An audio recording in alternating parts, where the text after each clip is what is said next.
Good morning, it's 3 minutes after 10 and you are listening to James O'Brien on LBC, with you hopefully for the duration today. Many thanks.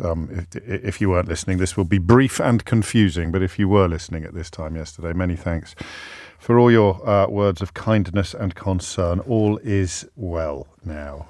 But I would take a moment to remind you how magnificent and wonderful the NHS is, and sometimes you don't realise that until you need it. Here's a really interesting story, and it's not about British politics, it's about German politics. It involves the Alternative for Germany party, the far-right AfD, rose from the ashes in some ways of the Nazi movement, and certainly I think the invitation to Nigel Farage to speak to them a few years ago was issued by the daughter or the granddaughter of a senior Nazi. They've done some research into what supporting them does to your mental health almost. And it's really interesting. It's the first time it's been sort of established that switching to the support of a far-right party, in this case the AfD, might have a direct and sizable impact on voters' satisfaction with their lives. It is part of, in its simplest terms, the idea is that lurching to the far right makes you less happy.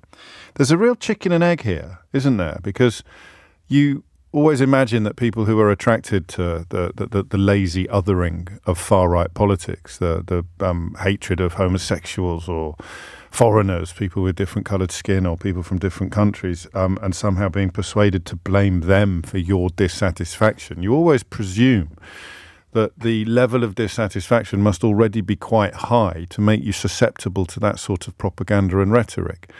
It turns out we may have got this a little bit wrong. I don't know what tempts you there in the first place. If it's not dissatisfaction with your own life, it could just be simple fear of the unknown, I suppose. Simple and genuine, if you like, fear of the other. But when you get there, you become less happy. Partly, one has to presume, because you are exposed almost ceaselessly to negative rhetoric about the country's decline. The number of Twitter accounts I've stumbled across since Elon Musk bought the platform that just detail tirelessly and endlessly, like an infinite doom loop of crimes being committed by people who aren't white. And the whole point of these accounts is to persuade people that everybody who's not white is a criminal or a threat. And that, I think, is how you get to a place where somebody called Leslie Lilly, who is running as a candidate for Nigel Farage's party, has been talking about his desire to kill people arriving in a small boat in Dover. It's comments reportedly from his Facebook page. I hope I'm near one of these scumbags one day. I won't run away. I'll slaughter them, then have their family taken out. Did he start off miserable, hate-filled and unhappy, or did he become miserable, hate-filled and unhappy after he signed up with Reform Limited and sent his subscription fee to Nigel Farage's party? I don't know, but I just couldn't help seeing the story about Germany in the context of what we're reading today and what we're learning today, and indeed, thanks to this remarkable investigation by Channel 4 News, what we're hearing today about Reform Limited, because we've been here before. We were here with UKIP. I can't remember whether we were here with the other party. The name temporarily eludes me. The one he set up that wasn't UKIP. Then he stood down all the candidates so that the Tories could win all the constituencies. And what was that one called? Was that the Brexit Party? So UKIP, the Brexit Party, Farage Fans Unite, Farage Only Fans, was that one of them? Only Farage Fans, Only Fans Farage? I forget. But anyway, whatever that one was called, I can't remember whether it happened with that because they weren't really around for long enough. But it's the term of Reform Limited now to sort of belch an almost unending avalanche of bigots and prejudices. I suppose you'd begin with the story from about 2 weeks ago, maybe only 3 weeks ago, which found that about 1 in 10 candidates for this outfit were friends on Facebook with a man who's trying to sort of resurrect Oswald Mosley's British Union of Fascists, the so-called new British Union, calling for a fascist revolution. I mean, listen, we've all made friends with people on Facebook, perhaps without doing due diligence and the proper amount of research, and one or two candidates signing up to this clown's outfit would perhaps be unfortunate but forgivable. But when it's 1 in 10 of your entire roster, then the question of what is it about Nigel Farage's party that attracts fascists has to be a question that we turn our attention to. Inevitably, because this fella, Leslie Lilly, also described the COVID vaccine rollout as a crime against humanity. So you've got a selection of people who will believe anything, which brings us to the Channel 4 stuff, which was broadcast last night, this extraordinary interview or extraordinary undercover footage featuring a character called Andrew Parker saying things that I saw at least some supporters of Farage this morning saying that you'll hear in any pub in England, apparently you'll hear people describing Rishi Sunak as the P word. As you know, if you listen to this programme on a relatively regular basis, I spend quite a lot of time in pubs. I can confidently say I've never heard anybody use the P word. I suppose the only way you could state with absolute certainty was that people use the P word routinely in pubs, as if you're the person that routinely uses the P word in pubs. Most pubs would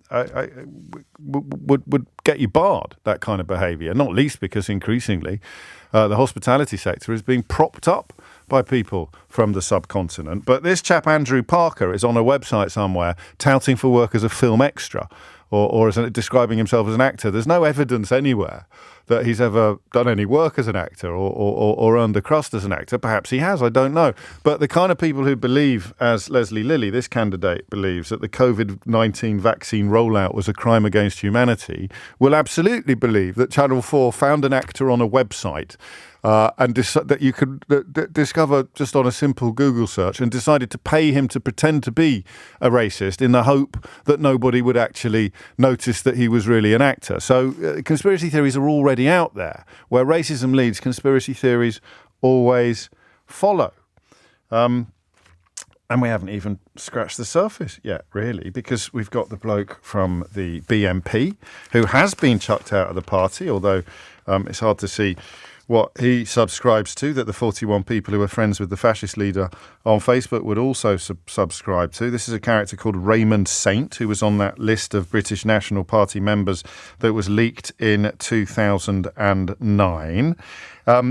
You also had that attempt by Farage to pretend that somehow these are working class values, or racism and bigotry are working class principles, somewhat conveniently overlooking the fact that Oswald Mosley went to Winchester College. So, you know, the idea that racism is confined to the lower orders is not only racist, it's also incredibly snobbish. But on we go. Here is Andrew Parker, the activist in Clacton, where a full list of candidates is available at lbc.co.uk/candidates, being filmed secretly by Channel 4 News in a programme that was broadcast last night. What you need to know about this, or what I think you should really focus on, is the fact that he is supremely comfortable sharing these views in the company of anybody else who's signed up to canvass for Reform Limited. So even if you hold these views, and I can usually judge by my inbox that I still have a few people listening who do subscribe to these views, you wouldn't say them to people that you just met. You know, even the days, and I love the London taxi trade, but the days of getting into the back of a London taxi and setting your clock by the amount of time it would take the driver to say something horribly racist, even those days are over now. When I first moved to London years ago, that was a relatively, not by any means tarring the entire cab trade with this brush, but it was a relatively common occurrence on the subject of immigration that a taxi driver would say something to you that was pretty grim, actually. Let's not beat about the bush. But these days it doesn't happen. You need to be supremely confident that you're in the company of people who will either share your prejudices or be untroubled by them. And I don't know what it is about Nigel Farage's various bandwagons that creates this atmosphere that allows people like this to think that because they're all wearing the same rosette, because they're all members of Nigel Farage's OnlyFans, they must also be perfectly comfortable with language like this. I know Nigel. Oh, do you? Right. Yeah, I met him in a restaurant in London. Yeah. About 2 years ago. He's rung me a couple of times, I've texted him. I've always been a Tory voter, even the Thatcher days, annoys you big time. They've just become the same as the Labour Party. There's we got in. What's good is he? All they're interested in doing is taking over, changing everyone to be a Muslim. You see, what the Islamics want, and it's horrendous really, is sick, mate, sick. It's a cult. I tell you what, if you don't know about Islam, it's the most disgusting cult out. Emphasise illegal, especially if you open the door with a bunch of D11 in, all the place near Dover, army recruitment, get the young recruits there, yeah, with guns on the beach, target practice, just shoot them. And then you have another character, this one called George Jones, who seems to be quite a close ally of Nigel Farage, sharing his views on, he's in fact described as a senior aide. He was in UKIP and the other party. He's been in all three bandwagons, and he had some interesting things to say about both people who are not white or indeed police officers showing support for gay rights. You see that degenerate flag on the front bonnet? What the old Bill doing promoting that crap? He's about catching nonsense, not promoting. Our police officers will be paramilitaries, they won't be police. We're going to bring back the noose. Bring back the noose, conflating homosexuality with paedophilia. And there's more, there's always more. But the question then becomes, and one more thing that's really interesting. Hope Not Hate have done some great work in this field, showing that various truly far-right organisations, Britain First, Patriotic Alternative, Homeland, all urging, and even little Tommy Ten Names, who's currently, of course, holed up in Canada, I think, all urging their supporters to vote for Nigel Farage's Reform Limited. So what is it about Nigel Farage that attracts so many racists? 0345 6060 973. Something quite interesting happened when Richard Tice made way for him, is they stopped chucking people out of the party. Hope Not Hate Hope Not Hate's a wonderful organisation, the founder of which is the guest on this week's Full Disclosure, Nick Lowell's, just an amazing listen. You'll remember the recent ITV drama showing the work they did in preventing the assassination of a member of Parliament, a crime for which somebody is currently serving decades in jail.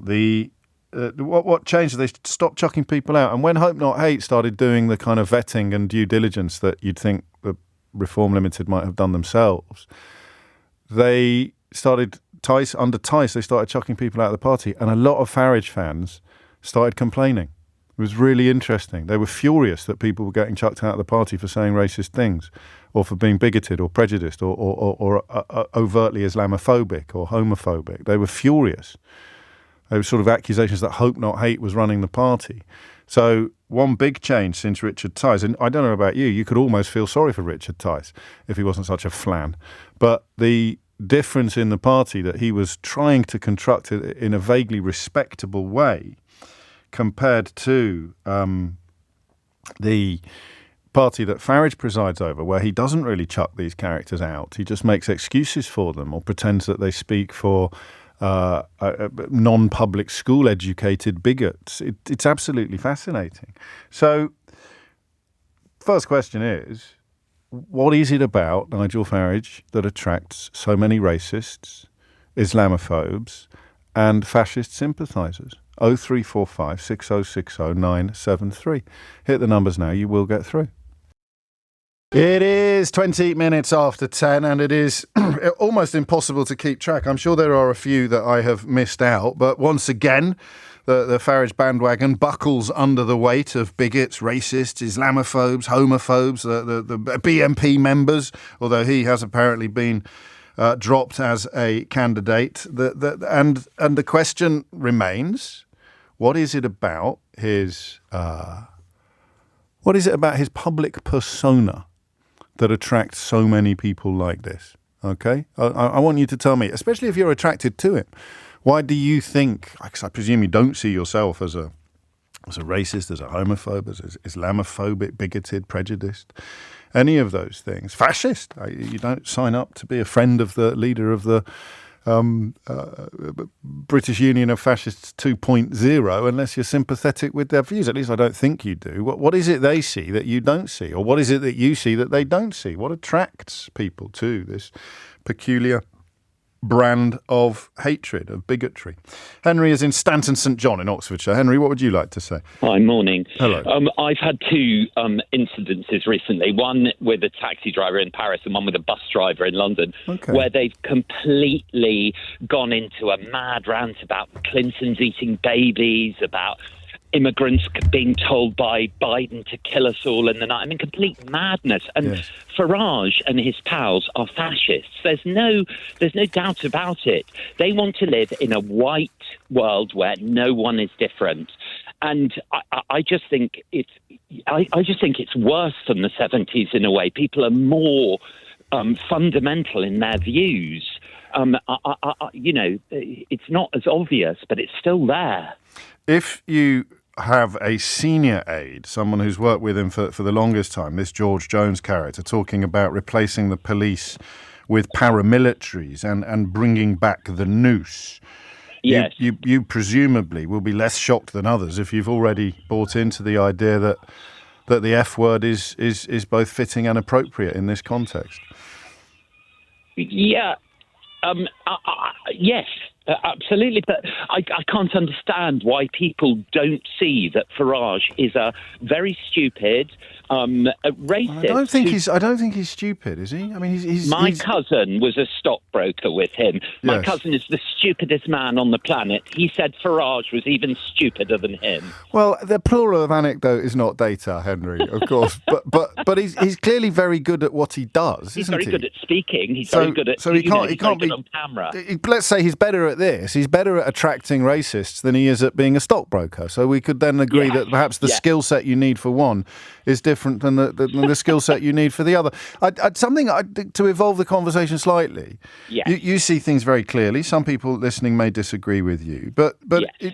what about somebody? I heard the previous candidate in Clacton being interviewed today, and he was quite persuasive about his disdain for the duopoly of the political system, a genuine desire to see new voices introduced into politics. I presume he was sincere when he spoke at his disgust at what had gone on in Clacton since he was replaced by Nigel Farage. I have no reason to doubt what he said. Is it possible people can be attracted to this without being any of the things that you've just said, or any of the things that this long list of disgraced candidates represent? Absolutely not. He's lying. They all think the same thing. How do you know that? Well, I don't know it, but that's what I believe. And I think the reason And that's what he's very good at then. He's very good at leaving no doubt in the minds of both his critics and his fans that he's fully on board with what these characters have been busted or secretly filmed saying. But he somehow manages to walk that tightrope of never quite giving it away or never quite going there. Absolutely. Publicly. Keep everyone on side. But let's have a look. Let's have a look next Thursday. I don't think Reform will do terribly well, actually. I think they'll get some seats, but I don't know for sure. But I don't know. It might be his worst nightmare to be a sort of irrelevance on the back benches whose flush has been busted once again. Absolutely. I don't know. So I don't know. I wonder if anyone would ring me to say, I like this guy and I like this party, but I am none of the things that Henry has just described. I'm none of the things that these characters have just professed. I'm absolutely disgusted. I don't quite see how you could accidentally end up in bed with the man calling Rishi Sunak the P word, the man claiming that we're going to turn the police force into paramilitaries, describing homosexuals as paedophiles. I just there's too much of it, isn't there, to be a coincidence? Or can you make that case? 0345 6060973 is the number you need. Thank you, Henry. Regards to your cousin. Howard says Nigel Farage is certainly not stupid. His talent is appealing to people who are. I said, I don't know. I certainly he has that talent, but is everybody he appeals to stupid? Didn't the fella that used to own Newcastle United turn up as a supporter this week? Sir John Hall. I I guess making a ton of money isn't necessarily a sign of intelligence, but it's not quite the knuckle-dragging Neanderthal of stereotype, is it? Rod's in Halifax. Rod, what would you like to say? Hi, James. Hello. Good morning. Hello. Look, I am a Brazilian living in UK, and I'm looking this from the outside. Okay. Historically, UK on the 1800s, on the 1700s, has been a great country. It's been an empire, the British Empire. We ruled the world, and we had many powers. And then comes the Second World War. We won the war, and that's that nostalgia of the country coming together. But the world changed, and there's a decline in UK. Other countries catch up. There's technology. So Nigel Farage appeals to that decline, saying the reason we're not that empire anymore, the reason we don't stick together, like when we won the war, is because of the migrants, is because of multiculturalism. So he plays on that frustration of an apparent decline of British society. And I think that attracts people because they will say, I don't speak with my neighbor anymore, or I don't recognize my high street anymore. And he plays on the frustrated people, and I think it's a very dangerous place to be.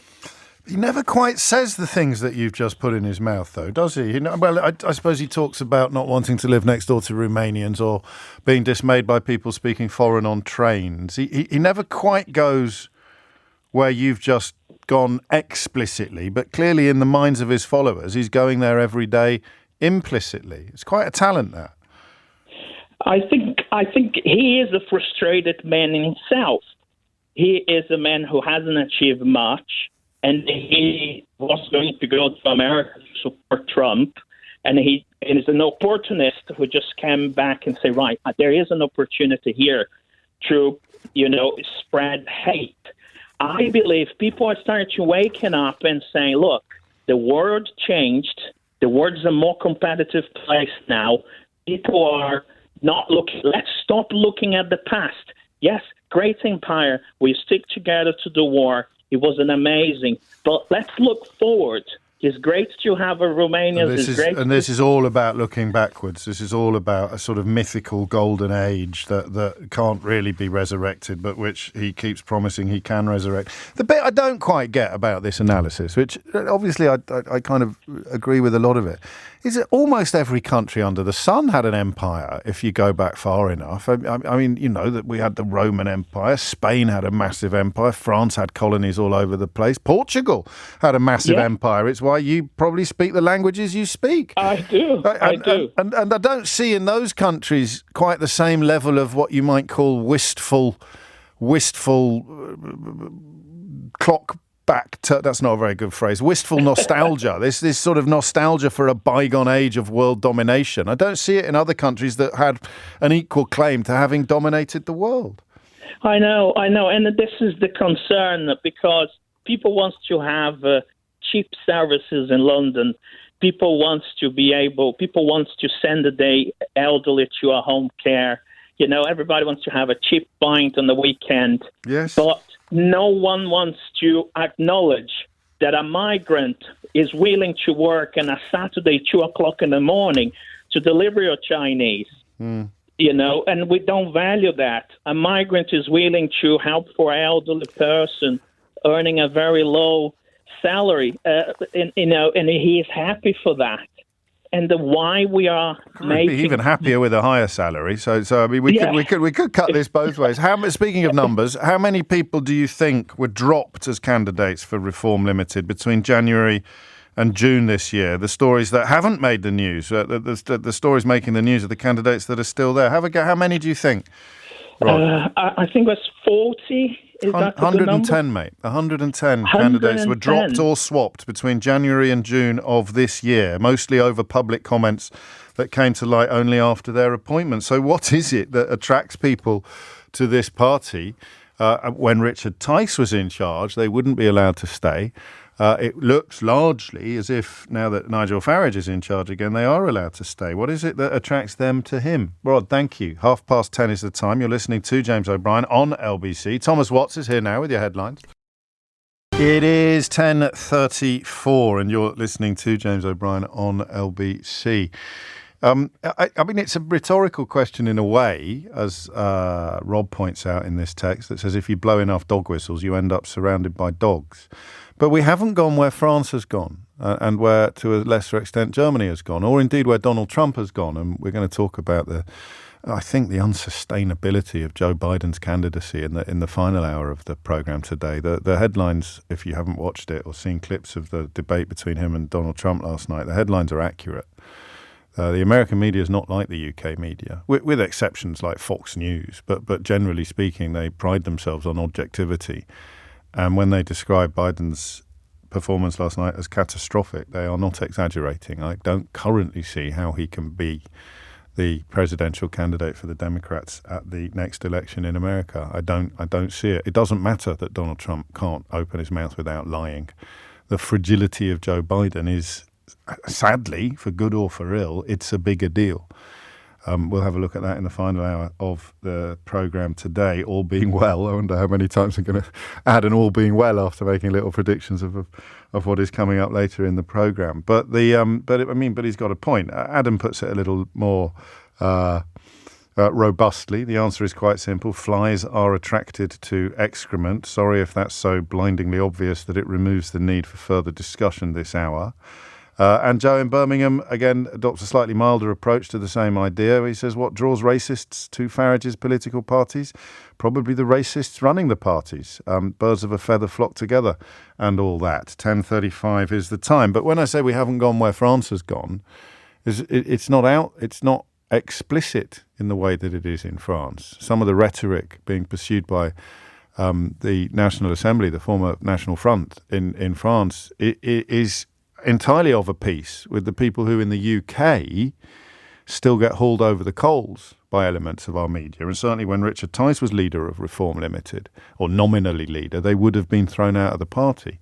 They wouldn't be thrown out now, many of them. Well, they're not being thrown out now. They're not losing their support in their constituencies. And there's a lot of COVID conspiracy in there. There's a lot of climate change denial in there. It's all sort of a piece. And what is it about Nigel Farage that makes these people think he's our guy? He's our guy. 10:36 is the time. Jack's in St. Austell. Hello, Jack. What's on your mind? How's it going, James? All good, mate.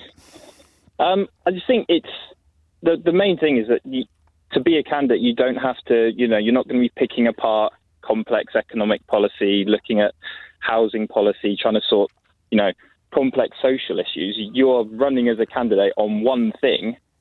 And that is immigration. You're thinking that you can help the country by just platforming yourself on one thing. There's no critical thinking there. And I think, these thoughts have always been in that small percentage of the population's mind. And now you've got a guy shouting their inner thoughts from the rooftops and is getting, a not insignificant amount of support from the general public. He doesn't go where, does he go where the National Assembly in France go? I mean, he talks in much broader brushstrokes, doesn't he, about threats and discomfort. He doesn't actually, and then the people that believe they know what he really means come out and say what they say what they think that he really means. They come out and say it explicitly, and they don't understand why their faces ended up all over even the Daily Mail this morning. That's the thing. That's, I guess, his trick, is that he makes people believe that he is entirely in agreement with them without ever quite going as far as they subsequently go themselves. Yeah, and I think, he's not a stupid guy. He knows what he's doing. He knows that he can't say the quiet bits out loud, but he also knows now, and this is the contrast between him and Tice, he also knows now that he can't really afford to discipline the ones who do. Because then the whole project begins to teeter, doesn't it? If you chuck out everybody who's come out with stuff like, he'd have to get rid of his senior aide for conflating homosexuality with paedophilia.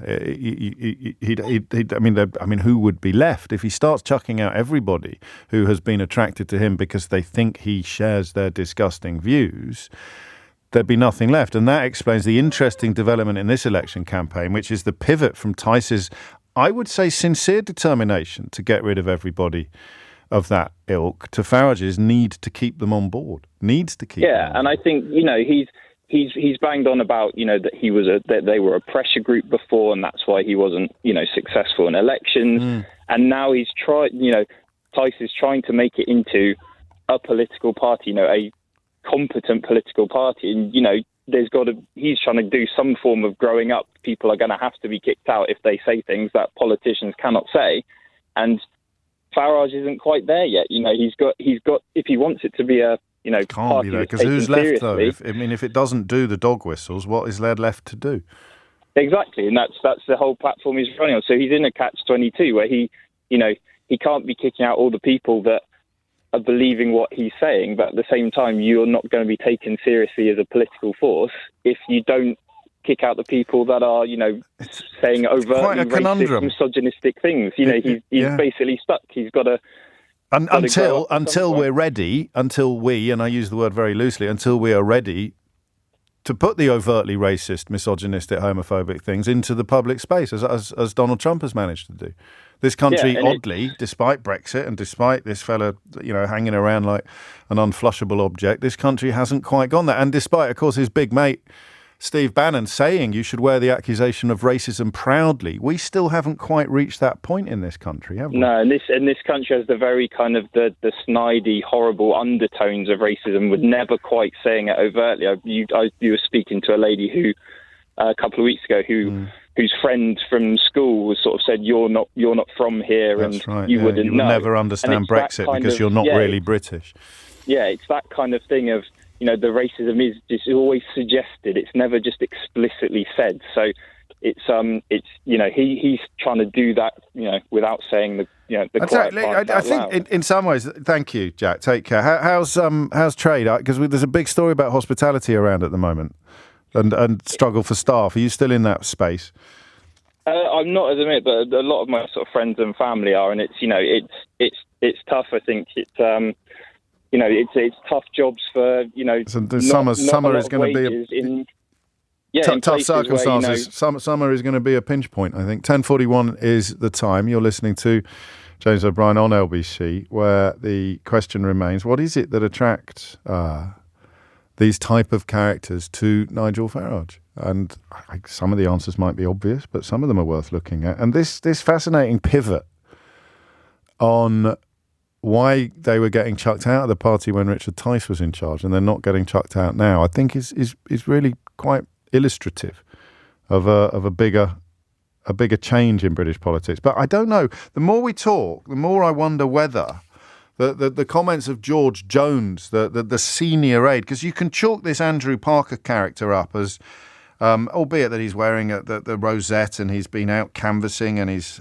very comfortable in the company of lots of other Reform Limited subscribers. He's very comfortable talking about shooting young migrants. He's very comfortable calling Rishi Sunak the pejorative word that begins with P for people of South Asian extraction. He's very comfortable talking about kicking all the Muslims out of the mosques and turning them into Weatherspoons.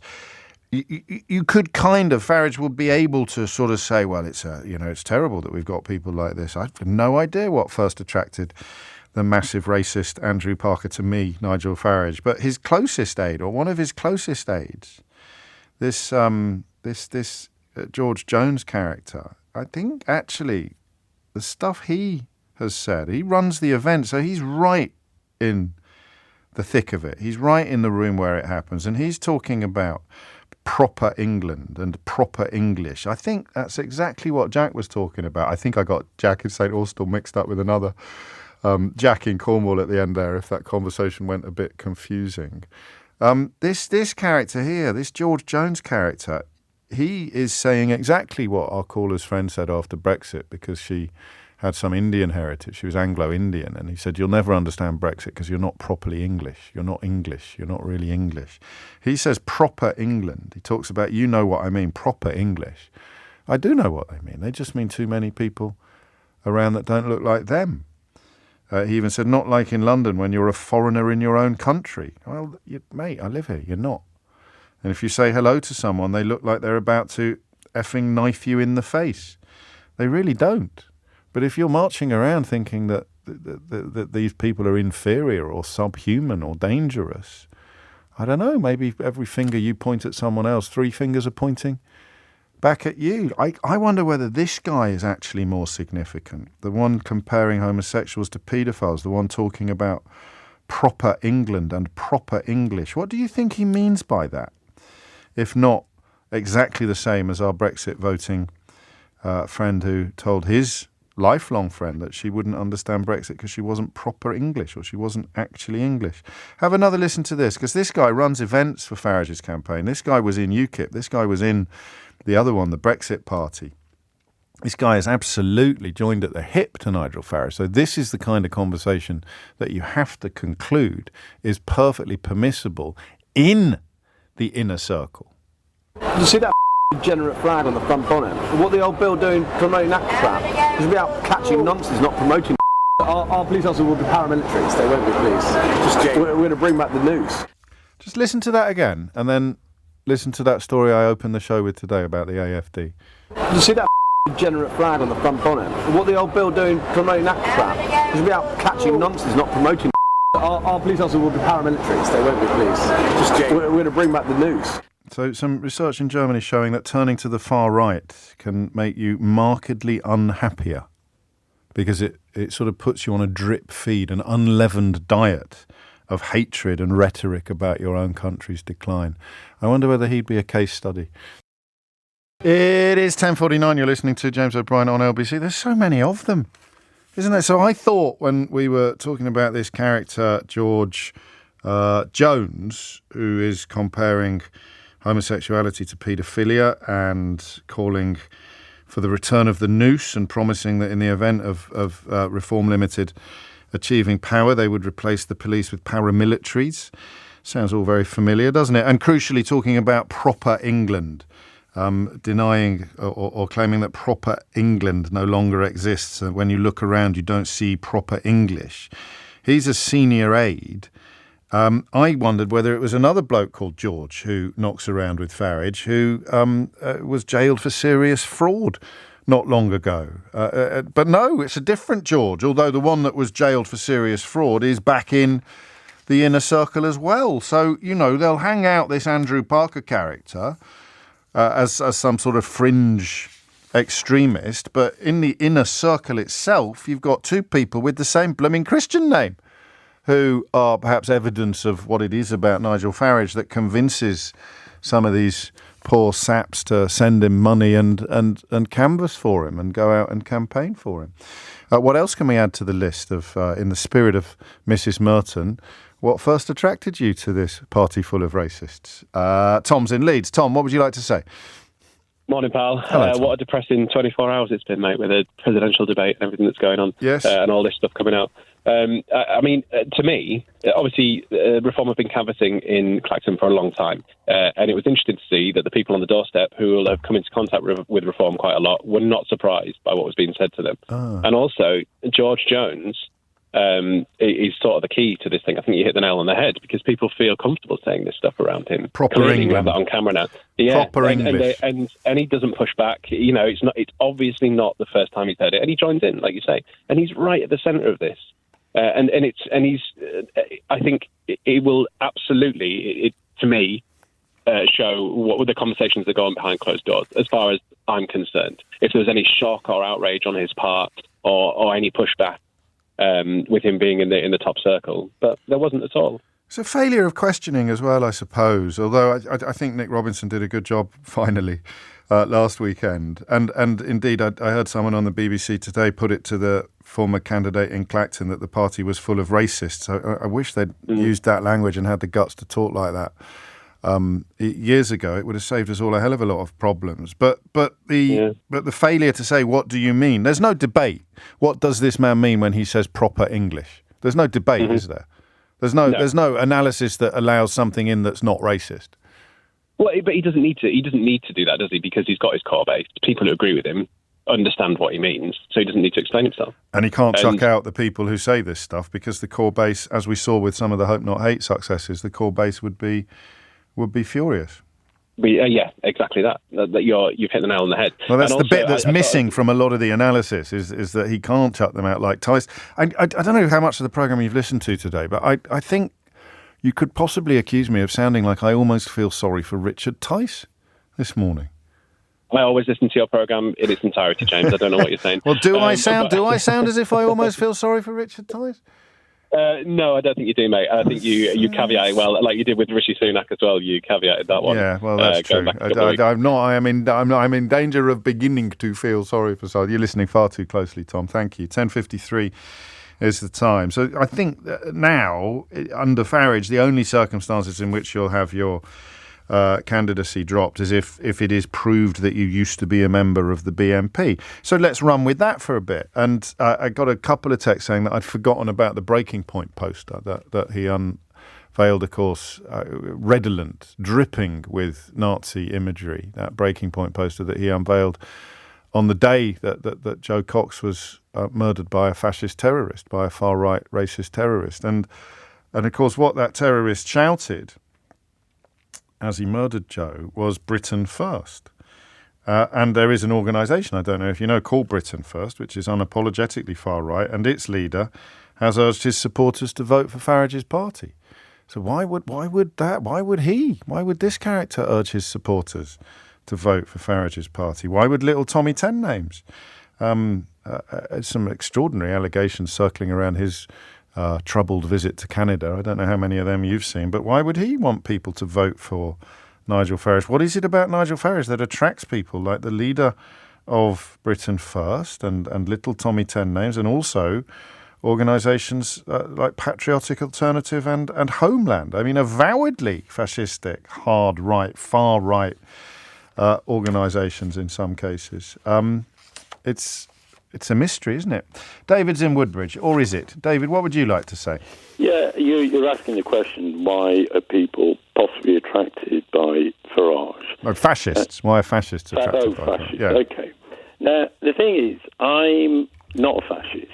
I've never voted Conservative in my life, a lot of Labour. But what I've seen from Farage in the last few weeks, few months, and I wasn't a Brexiteer, is that he asks certain questions that the mainstream is not doing. And you alluded to the guy from Clacton saying there is a duopoly going on. And Ed Davey says that.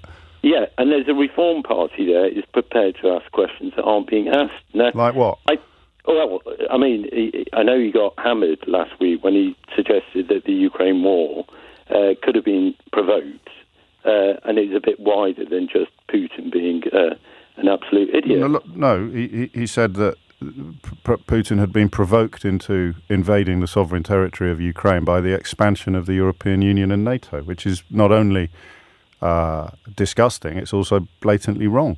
Well, there's a debate there to be No, had. there isn't. Okay. The EU doesn't expand. Sovereign countries vote to join it, just like sovereign countries vote to leave it, which he spent his entire life campaigning for, the right of a sovereign country to vote to leave the European Union. How can he have a problem with countries voting over their future relationship with the European Union when his entire life is built on it? True, I grant that. But so let's try another example then of the things he says that are attractive, because that one hasn't worked, has it? Okay, when we think about fascism, we relate it back to... No, we're talking about what's attracted you to him, David. Yeah, well, I'm just coming to that. Oh, good. If it's okay, James. When it comes to fascism, we sort of relate it back to the crimes against Jewish people in Nazi Germany. That is a classic encapsulation of fascism in our memories. Now, fascism today is going on with Keir Starmer and Sunak in supporting the invasion of Israel. Now, someone like Farage would be prepared... Who's invaded Israel? Invading Gaza, apologise. Right. And Starmer... So you think Farage is against Israeli actions in Gaza? Those actions. Have you got any proof of that? Yeah, I've heard him speak and say, should we really be in those parts of the world supporting it? You've heard Farage question Israelis' response to the October the 7th terror attack? Yes. We both know you haven't. But... No, let's just be clear that you haven't, shall we? Because otherwise we're in sort of slightly choppy waters. Okay, but So what you said about Ukraine was complete rollocks, and what you've said about Israel... No, it wasn't, because you didn't let me debate that about Ukraine. You just said it was right. No, the EU can't expand. Countries can vote to join it. Just getting back to your... No, let's get back to Nigel Farage's comments about Israel. Can we agree he never said the things you just said he said? Okay. So let's move on to your third point. Okay, well, my point is that why you're asking the question, why are people... Fascists. Why?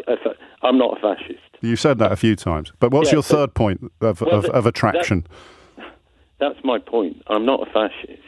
But well, very few... I mean, the whole point of this phone is that no fascist ever says they are a fascist. But what do you think attracts fascists to Nigel Farage? The big immigration talk. Right. The use of the language, invasion, speed, we're being taken over and all that kind of stuff. And that is a tactic that he'll use, and you said it at the beginning, he's very good at this kind of work, probably far better at doing this than he was as a stockbroker. But he can communicate very well with the British public on those things. No, I mean, not the British public. You're looking at best between 15 and 20% of the British public, which you could loosely describe as the racists or the fascists. Yeah, and that could... But David Cameron used the word swarm. I mean, they all use the word invasion. Even some Labour politicians have flirted with that kind of rhetoric. So what is it about? Do you think the difference is that when Farage talks like that, they think he really means it? He hates the foreigners as much as they do. Is it about hating? Or yes, it is. Is it? So you'd say 15-20% of the British public are fascist? I'd say that they have fascist sympathies, fascist tendencies. Yeah, I think every population has that. Well, on otherwise they'd never win, would they? They'd never take over anyway. We're actually activating fascism today in Israel with our government supporting the Israeli response to Gaza. You're jumping around quite a lot. We've already established that Farage hasn't said anything like what you claim that he said, and you're comparing the Israeli government to the Nazis now. Well, they're being taken to the court of international justice. No, just to be clear, that's what you're doing. You're comparing this. So you've come on to explain why people are attracted to Nigel Farage, and you've ended up comparing the Israeli government to Nazis. Well, they're being taken to the court. What else have you got? What else is in the diary for today? What do you mean? Well, I'm just wondering how you're going to top this. It's only 11 o'clock. What's wrong? I'm making a point. Well, I mean, many people will tell you. I can't let that stand. You can't compare Israel to the Nazis, even if you think that it's true. I have no choice but to dismiss that as a disgusting comparison. You could use the word ethnic cleansing. You could even remind us of the genocide investigations being undertaken in the international court. But to compare Israel to the Nazis... And final question, actually... No, am I allowed to speak? Yeah, of course you are, but only in answer to the questions that I ask. What's this got to do... What's your belief that Israel are like the Nazis got to do with Nigel Farage?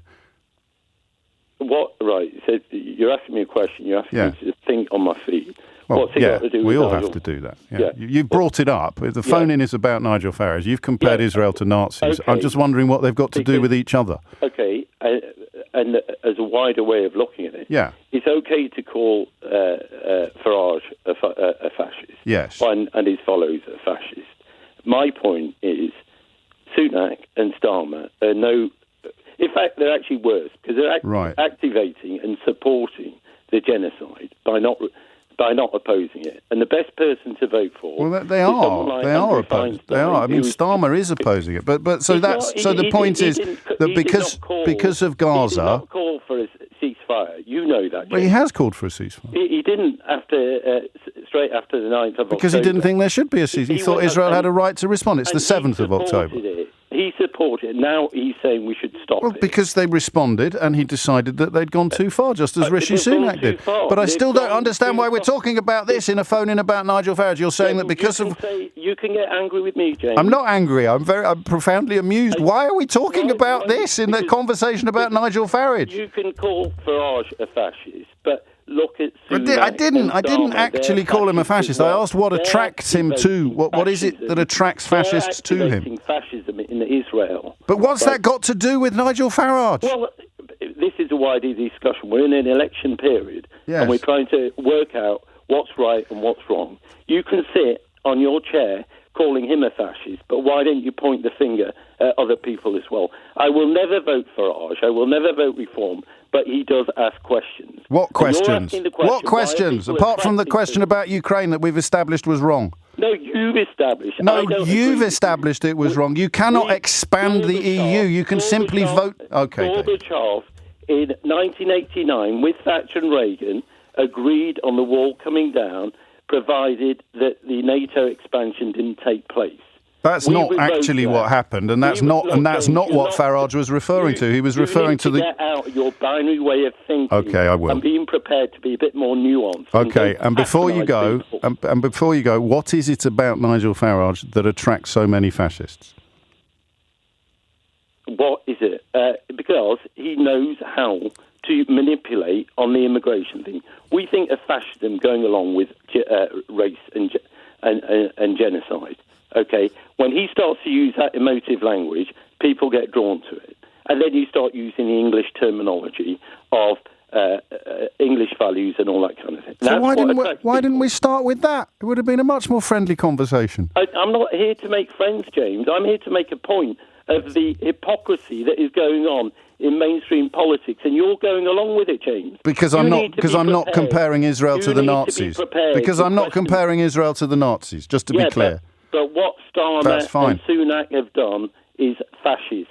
They've supported Israel in a genocide. And I still don't know what that's got to do with the phone-in about Nigel Farage, who has said none of the things about Israel that you claim that he has said. But at least we agree on the nature of manipulation. 4 minutes after 11 is the time. 8 minutes after 11. Just for the record, I categorically am here to make friends. And there's quite a good opportunity to do so next. David Lammy has made some interesting comments about the ruling class, if you like. And when he uses that phrase, unlike some of the characters we were talking about in the last hour, he's actually talking about real people. He's talking at least about a sort of identifiable caucus of people. And if I say it's a subject very close to my heart, I wonder what list of subjects you would consult. I say it's a subject that's very close to my heart. It's one of the things I talk about a lot. It's a very English conversation, or elements of it are a very English conversation. And it's one that I find absolutely fascinating. David Lammy has claimed that the Tories are not the right class of people to be running Britain because of their public school smallness. I subscribe to this school of thought so completely that I've even written a book about it. I don't know whether David Lammy has read this book or not, but some of the comments that he's made in his New Statesman article could have been lifted from it verbatim. Not verbatim, obviously, but could have been almost lifted from it verbatim. It's not the current book. It's not How They Broke Britain. It was the one before, How Not to Be Wrong. And Lammy writes, there was a sort of demob happiness about them, a sort of casual frippery. He's describing being at the Trooping the Colour ceremony with Johnson and Cameron and Cleverly. A sort of casual flippery, a certain kind of public school smallness, he told the New Statesman. They are not the class of people that Britain needs to run it now. And that's what my own life story tells me. He adds, the Labour Party is full of people. Angela Rayner, for instance, I was with her yesterday, campaigning in Mansfield. She gets this. I don't think David Lammy would argue that everybody who was privately educated deserves to be described in this way. He's describing a certain type of public school boy who has achieved a certain level of status within the Conservative Party. And I think he's right. I really do. Particularly in the cases of Johnson and Cameron.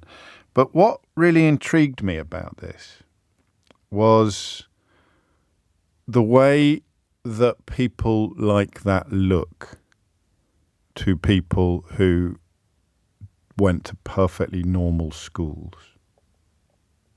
Because I don't know. Nicholas Soames described it. Oh, no, it wasn't Nicholas Soames. It was someone else. It was another Tory, because Nicholas rang in. Nicholas Soames used to ring in as Nick from Westminster, and obviously within about 4 syllables you knew exactly who it was because of his very distinctive manner of speech. I did enjoy talking to him. I think this might have been the last time he rang in. Quite a lot of you sending me clips, by the way, of Mikhail Gorbachev categorically rejecting the suggestion that there was any agreement not to enlarge NATO in the context of Russian or Ukrainian borders. So thank you for that. A reference to a caller at the end of the last hour. But we're moving on now to this question about class and Britain. The mystery is, the problem is, right, that the number of people who went to schools like mine in the positions of power and influence is absurd. I mean, it's absolutely absurd. You think that 7% of the population is privately educated. Goodness knows what percentage went to what I would describe loosely, at the risk of alienating huge swathes of my audience, proper public schools. The percentage is tiny, and yet when you see how that translates into top jobs in the judiciary, top jobs in politics, top jobs in the civil service, top jobs in the media, don't ever let the media off the hook. In this context, I'm part of the problem, not the solution. I like to think that by pointing it out and admitting that it's daft, you become a potential part of the solution, but your very existence in a job like this as a public schoolboy is part of the problem. We never stop to wonder what that looks like to people who went to normal schools. Do you see what I mean? I've got no idea what makes you know when someone like Boris Johnson walks into the room that he is a certain type of public schoolboy. And listen, I wish it didn't matter, but it does. So you can't ring me to tell me that it does. Well, you can ring me to tell me that it doesn't matter. But it does matter. I will disagree with you so strongly simply because of the cast list, because of the characters, the personnel who prove this. You know, the way that Boris Johnson and David Cameron behave, to George Osborne, Jacob Rees-Mogg, the way that they behave speaks to a background that 90+% of the population have absolutely no experience of. And it's got nothing to do really with wealth per se.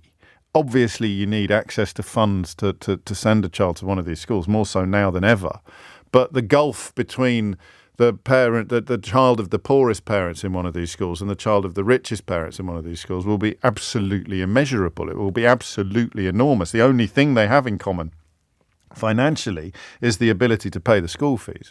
Beyond that, they could be universes apart. They could be worlds apart.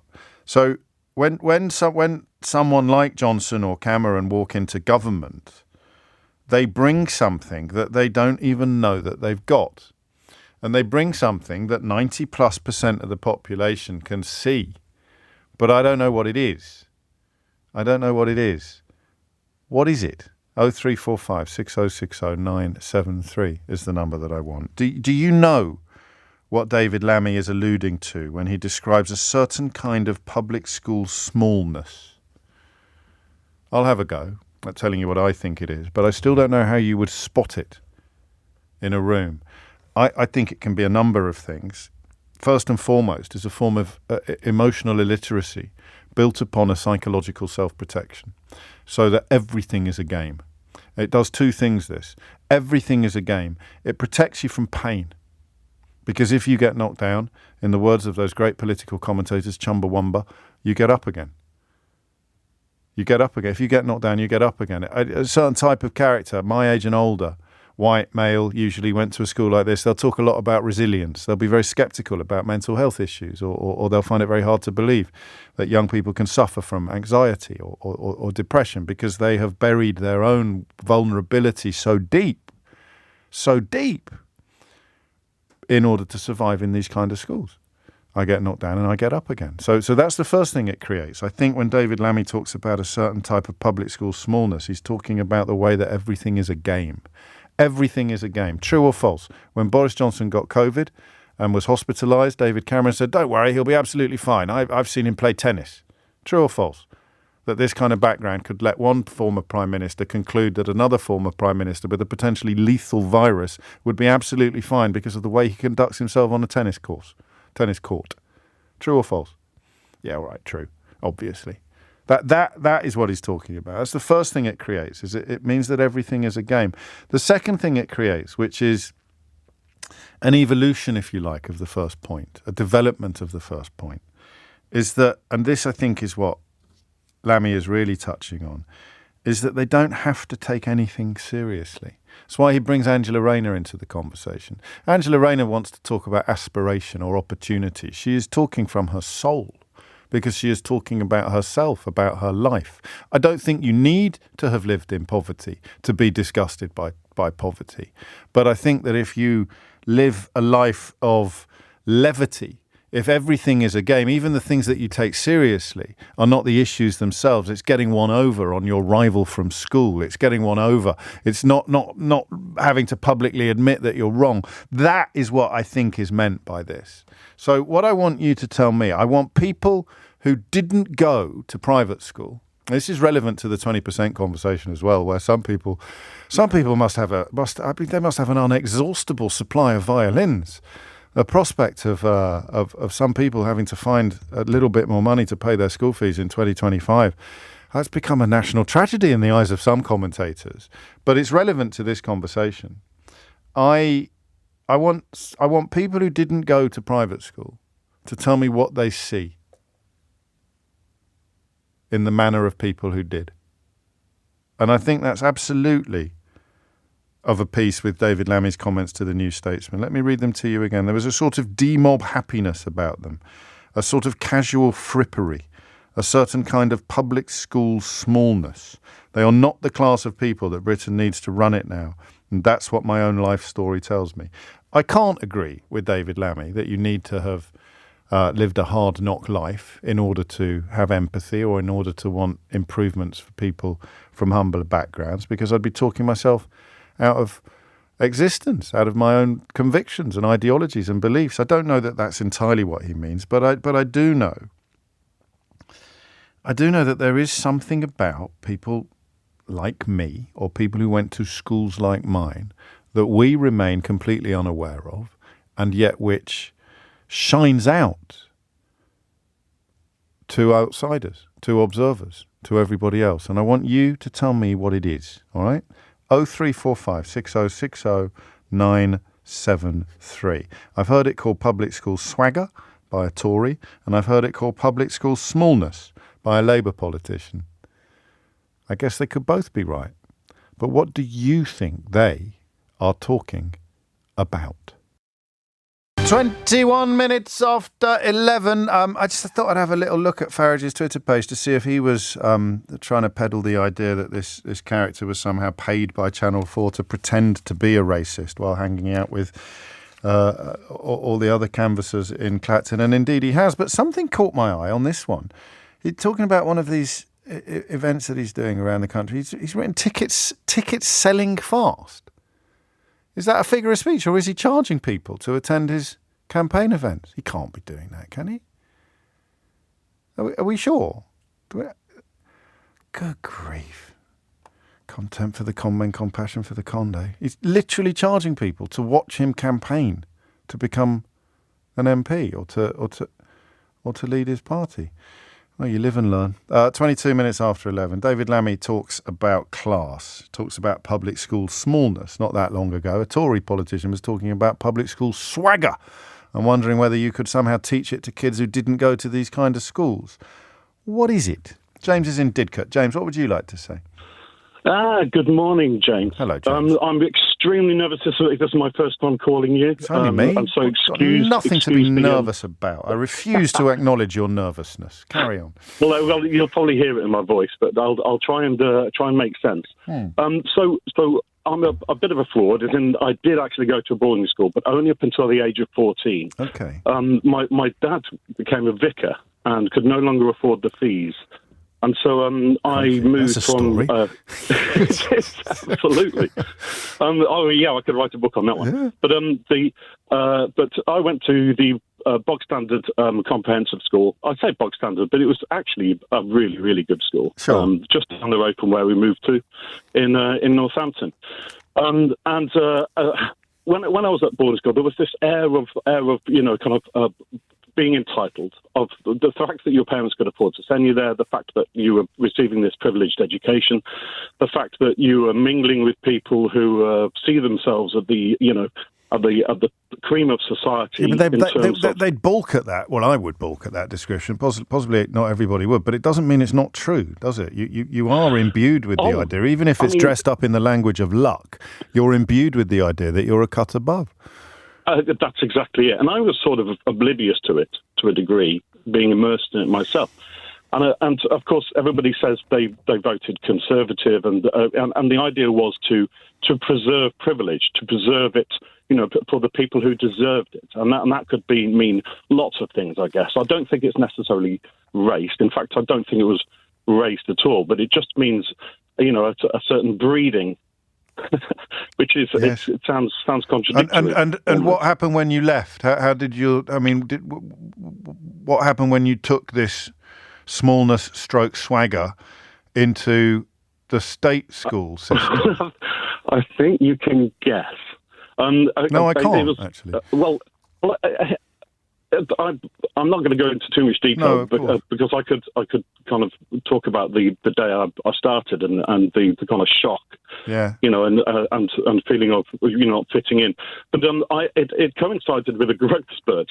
So and my mother couldn't afford me to buy me new trousers. So I ended up going from a very privileged school to being perhaps looking like the poorest person in the class with trousers at half mast. Oh dear! And so I was called Rishi Sunak's they're called now. Exactly, yeah. And it looked like I'd gone to the Build-A-Bear workshop for my clothes. And I just, I come in with a schoolboy swagger, so to speak, but actually I'm looking a little silly. So I was a bit of a laughing stock as soon as I got there. That is a baptism by fire. Did you change as a person? Yes. So you shed that veneer, because this is the whole point. It's a veneer of confidence. Yes. Isn't it?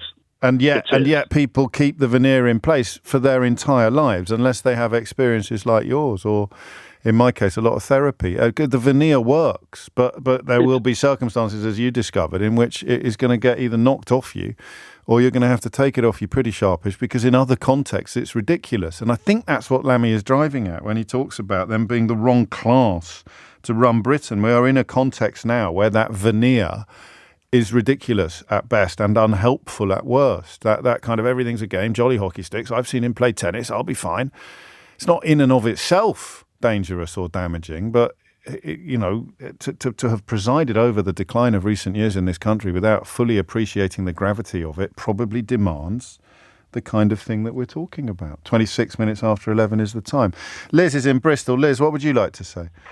Hi, James. Hello, so I was at Oxford in the 80s. I was a year above Boris, actually. Good Lord. Vaguely remember him, I know. And I came from a state school to study. Sorry, I'm slightly out of breath walking my dog. That's okay. But I just had to ring you with this. Yes. But, I came from a state school doing engineering and bumped into loads of old Etonians, Harrow, etc. I mean, obviously the best went to Eton, so they thought. Yes. And I was just trying to describe it to your producer. It was a confidence, but it could verge into arrogance. Yes. And also kind of a strength. And at that point in my life, some of them were my friends, and they'd say, say if we were talking about a maths question, I would I was quite clever doing an engineering degree, and they would say this, and I would question myself. So they'd say something wrong with full confidence. Yeah. Yes. Exactly. Yeah, and I would know, and then I'd be going back thinking, but that's right. And then say they suggested a restaurant, I'd tag along with that, etc., etc. And I think that's why they end up running the country, because people go along with it. Now, as I've evolved... They must be. They're so certain of themselves that they must be right. Yes. And I wonder whether that's how Brexit got done, because you've got evidence of Boris Johnson lying. And yet, when he said, we're going to get Brexit done, folks, it's oven ready, you sort of subconsciously thought, well, he can't be lying as much as I think he is, because look how confident he is that he's telling the truth, if you like. Yeah. And as you say, they think they can conquer COVID, they can conquer death, they can do anything. Did the scales fall from your eyes, or has this been a sort of incremental, while still at university? Yeah, it was incremental. At university, I played my own game and I got quite a good degree, so I didn't listen too much. Yeah, thank God for that. I think as life has gone on, there was one time when I bought a flat. I've got so many funny stories about them, and one of them, it's not Boris, but they are very successful people, more successful than I've been because of that confidence, which I could kick myself for, but never mind. But I was buying a flat, and one of them said, "Oh, typical you buying at the top of the market," and I said, "I don't think so." And then it wasn't the top of the market. So do you see what I mean? I do see exactly what you mean. In fact, I'm slightly worried by what you described, because Scott has sent me a message. He says, and I know Scott outside the studio, I should probably add that. He says, I knew one kid from public school when I was a teenager, and he had a particular way of arguing that would almost drive you to violence. It was something else entirely. Then years later, James, I heard your show, and I was like, oh my God, it's him. Oh, no. It wasn't him. Oh, my God. His friend was called Adam, just to be clear. Yeah. But you do learn a sort of a refusal to back down, a refusal to ever even contemplate being wrong. And that is what creates the confidence, in a way, that you describe. The negative side of it, as opposed to the positive, because as we've said, and as we said with the last caller, with James in Didcot, the veneer really, really works. It can get you all the way to Downing Street, but when push comes to shove, or when the chips are really down, or whatever other cliche you prefer in this space, it can do untold harm, as we saw, I think, during COVID. Thank you, Liz. And thank you, Scott, I suppose. It's coming up to 11:30. Call it swagger, call it smallness. What does it look like to everybody else? Thomas Watts has your headlines.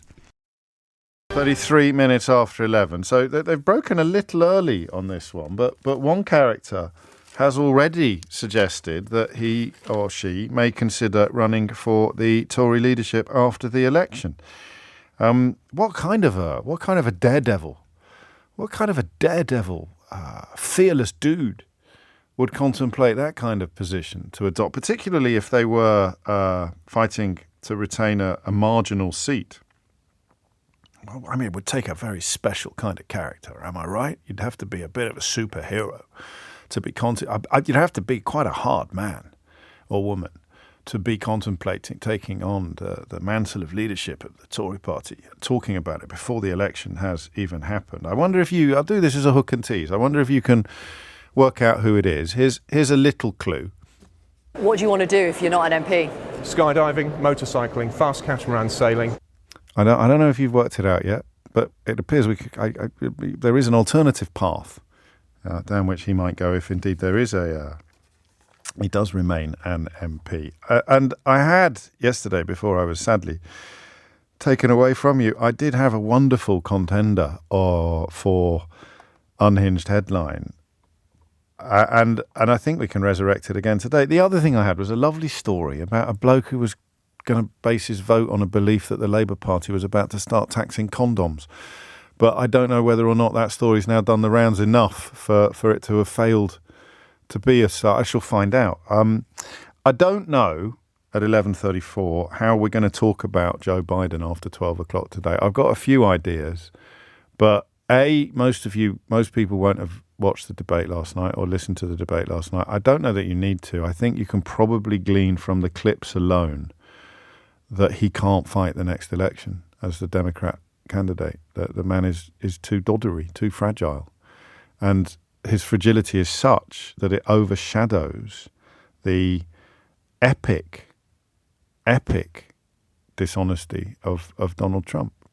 So I'm not quite sure how we're going to talk about it, but we will find a way to talk about it after 12. Before that, we're back to the question of what it looks like to everybody else, what David Lammy calls the public school smallness, what a Conservative politician who, frankly, by now I should have probably looked up, called the public school swagger. I think they're talking about the same thing, but the Tory sees it as a positive and the Labour politician sees it as a negative. I just wonder what you see when you see the thing that they are talking about. Sharon is in Waltham Forest. Sharon, what do you reckon? Yeah, for me it's the difference between expectation, which is the private school expectation, versus a state school sort of a hope and us having to strive and really feel that that you're going to have to move something to change. Whereas I think with private school, a lot of people I've seen in my career and along the way, they just have this expectation, and so that sense of striving it's almost like it will fall in their lap, really. And I do think it breeds into a bit of lack of empathy, because I think you have to, I think the thing about walking in someone else's shoes, I just don't think that they put themselves in that position because of that expectation. It's just a given that things are going to happen. I mean, I've heard someone basically get a job on the back of the school that they went to. Yes, it happens less now, but it still happens.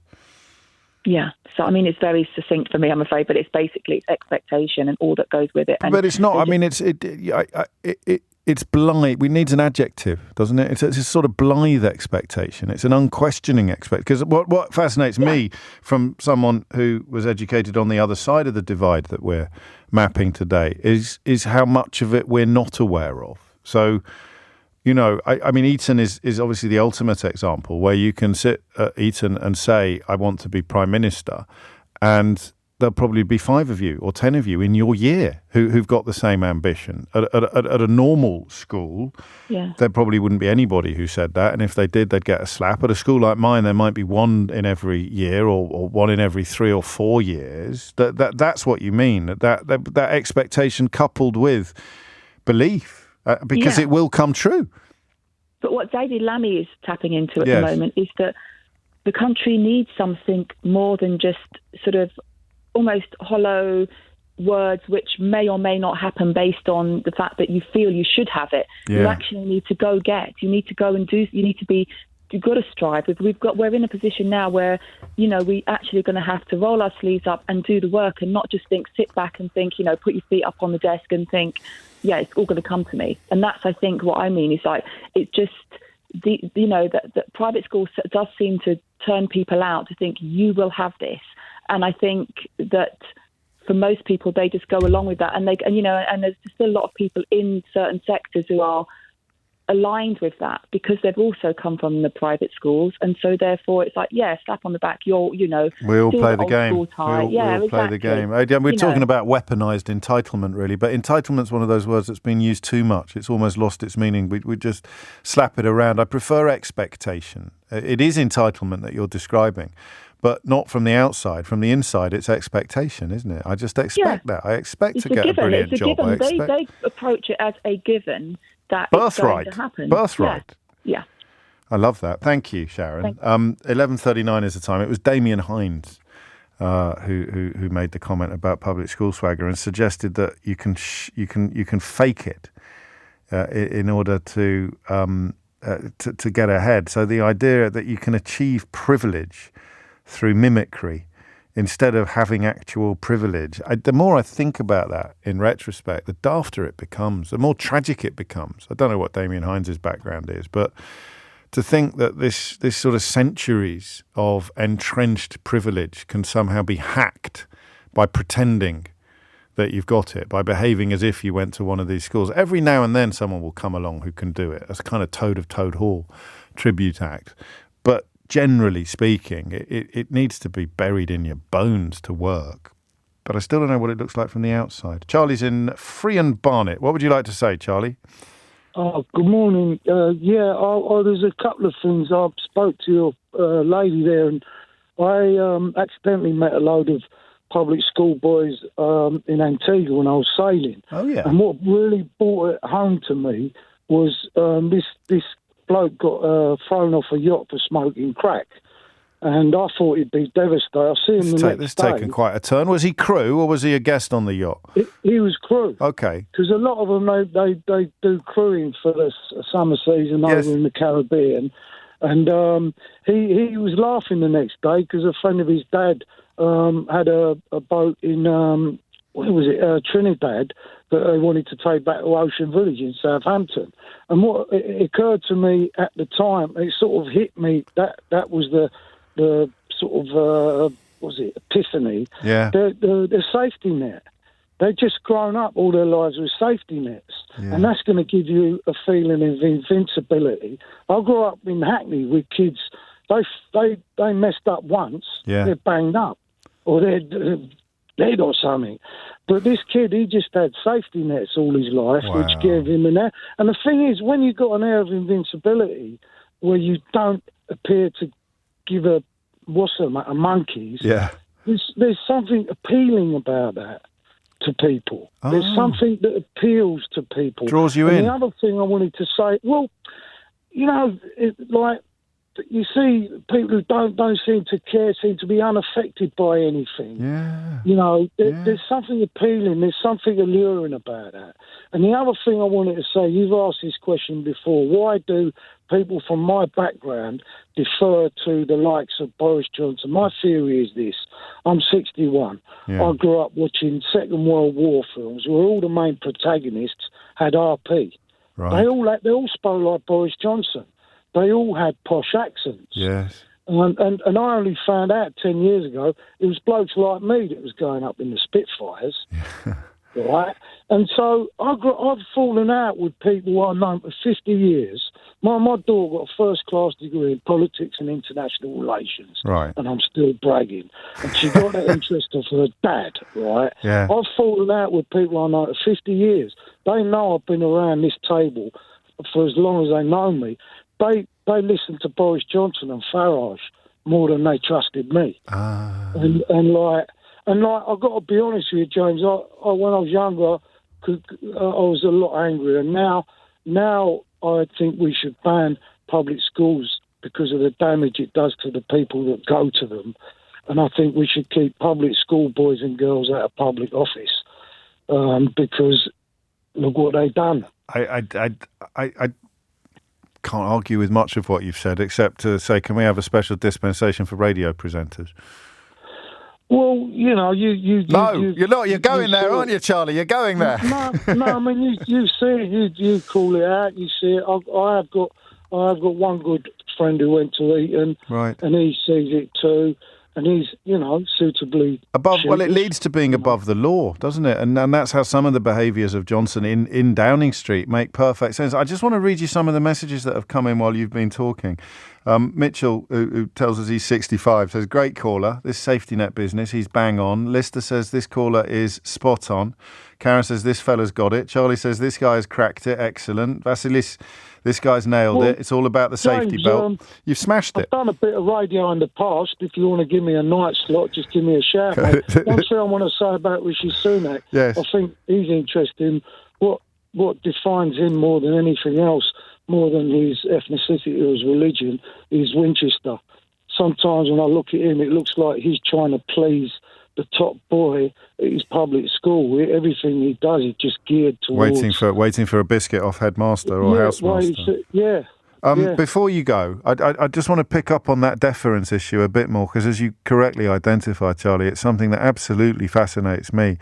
What I mean, is there anything you can do to break through it? You say you've actually fallen out with people because you talk like you talk and you tell the truth, and they talk like they talk and they tell lies, but your friends or your former friends will pick the lies, will choose the lies. Do you ever succeed? Do you ever win out? I don't think... I mean, I remember reading about... that. I read this, and this resonated when I read that Ragged Trouser Philanthropist. Yeah. And the geezer was saying that... I mean, look, my nickname growing up was Lord Charles, because I used words with more than 2 syllables. And that was because I had books... I was lucky. I left school at 15, but there were books on the shelf. Yeah, got it. And I can remember... I've always loved books, and I've always been able to articulate myself. And I remember there's nothing I like better than seeing some public school's face drop when he realised he ain't talking to an idiot. Yes. Because the other thing is, when I was in Antigua, you know, the older you get, the more aware you are of the importance of what is in the air. I hope so. The air around people, yes. right? Yes. Well, I had to restrain myself when I meet these public school kids. Hey, mate, I'm not going to nick your wallet. It's palpable. You know, they bring these kids up. Kids from this background have been conditioned and believe that people from my background is going to smash them up or something. And the last thing I'd like to say, James, you know, when I talk to these conspiracy theorists, hey, mate, in this country, it's not a conspiracy, it's a common interest. If you send these kids to the same school, guess what? They have the same fears, and that's key. So it doesn't have to be a conspiracy. It'd be a nod and a wink over lunch in St James. You know what I mean? I do know what you mean, Charlie. Thank you, mate. As I say, an awful lot of love coming in for you on that analysis, and it was missing from the conversation so far. That sense of impunity, that sense of being above the law. It's not confined to the public school world. It's not confined to that. But goodness me, it is. it's there in spades, isn't it? That idea that, well, I'll be okay. I was just thinking as he spoke about, I got slung out of school. I thought my life was over in one sense, but I knew I'd still go to university. I knew I'd be able to find my way back. Whereas if I'd grown up in the circumstances Charlie described, that probably would have been it. Where would you go? To a pupil referral unit? Whatever the options would have been, that's an entirely class-based privilege that you didn't even notice. You don't even notice at the time. But from the outside, it's crystal clear. Charlie seeing it in 2020 vision. 11:47 is the time.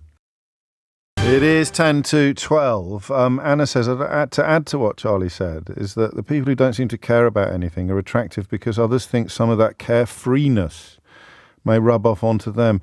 God, aren't words important? What's the difference between carelessness and carefreeness? But you're right to use the word carefreeness. You'd want that. And as Anna says, who wouldn't want a piece of that? The confidence also offers a form of security to those in their orbit. He was spot on. And Jamie in Colchester speaks for many of us when he says, what a world it is when people like Farage claim to speak for the working class instead of people like Charlie.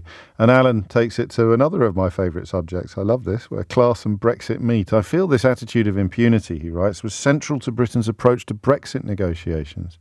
People leading it always believed that they would get their own way in the end, despite the EU's aims and intentions. That's public school all over. Pure arrogance. 11:51 is the time. This is so interesting, isn't it? And it is, and in fact, longer the conversation goes on, the more important it becomes. I must remember to read you that quote from Cyril Connolly that is from over 100 years ago, or about 100 years ago, but absolutely nails down what it is that we are trying to describe. Craig's in Rotherham. Craig, what would you like to say? Hi, James. Very honoured to be on the show. I'm very honoured to have you, Craig. So I'm going to come at it from a sports perspective. So I'm born and bred in Workington, in West Cumbria. You might remember Workington Man from the last election. Of course, yeah. Was that you? Well, a little bit of it was me, but not the whole Farage link. So I was lucky enough to play cricket at a county schoolboy level all throughout my teens. And my age group at Cumbria were, working class state school lads. Our first two friendly matches before we played the other counties were always against Ampleforth and Sedbergh. Never heard of it.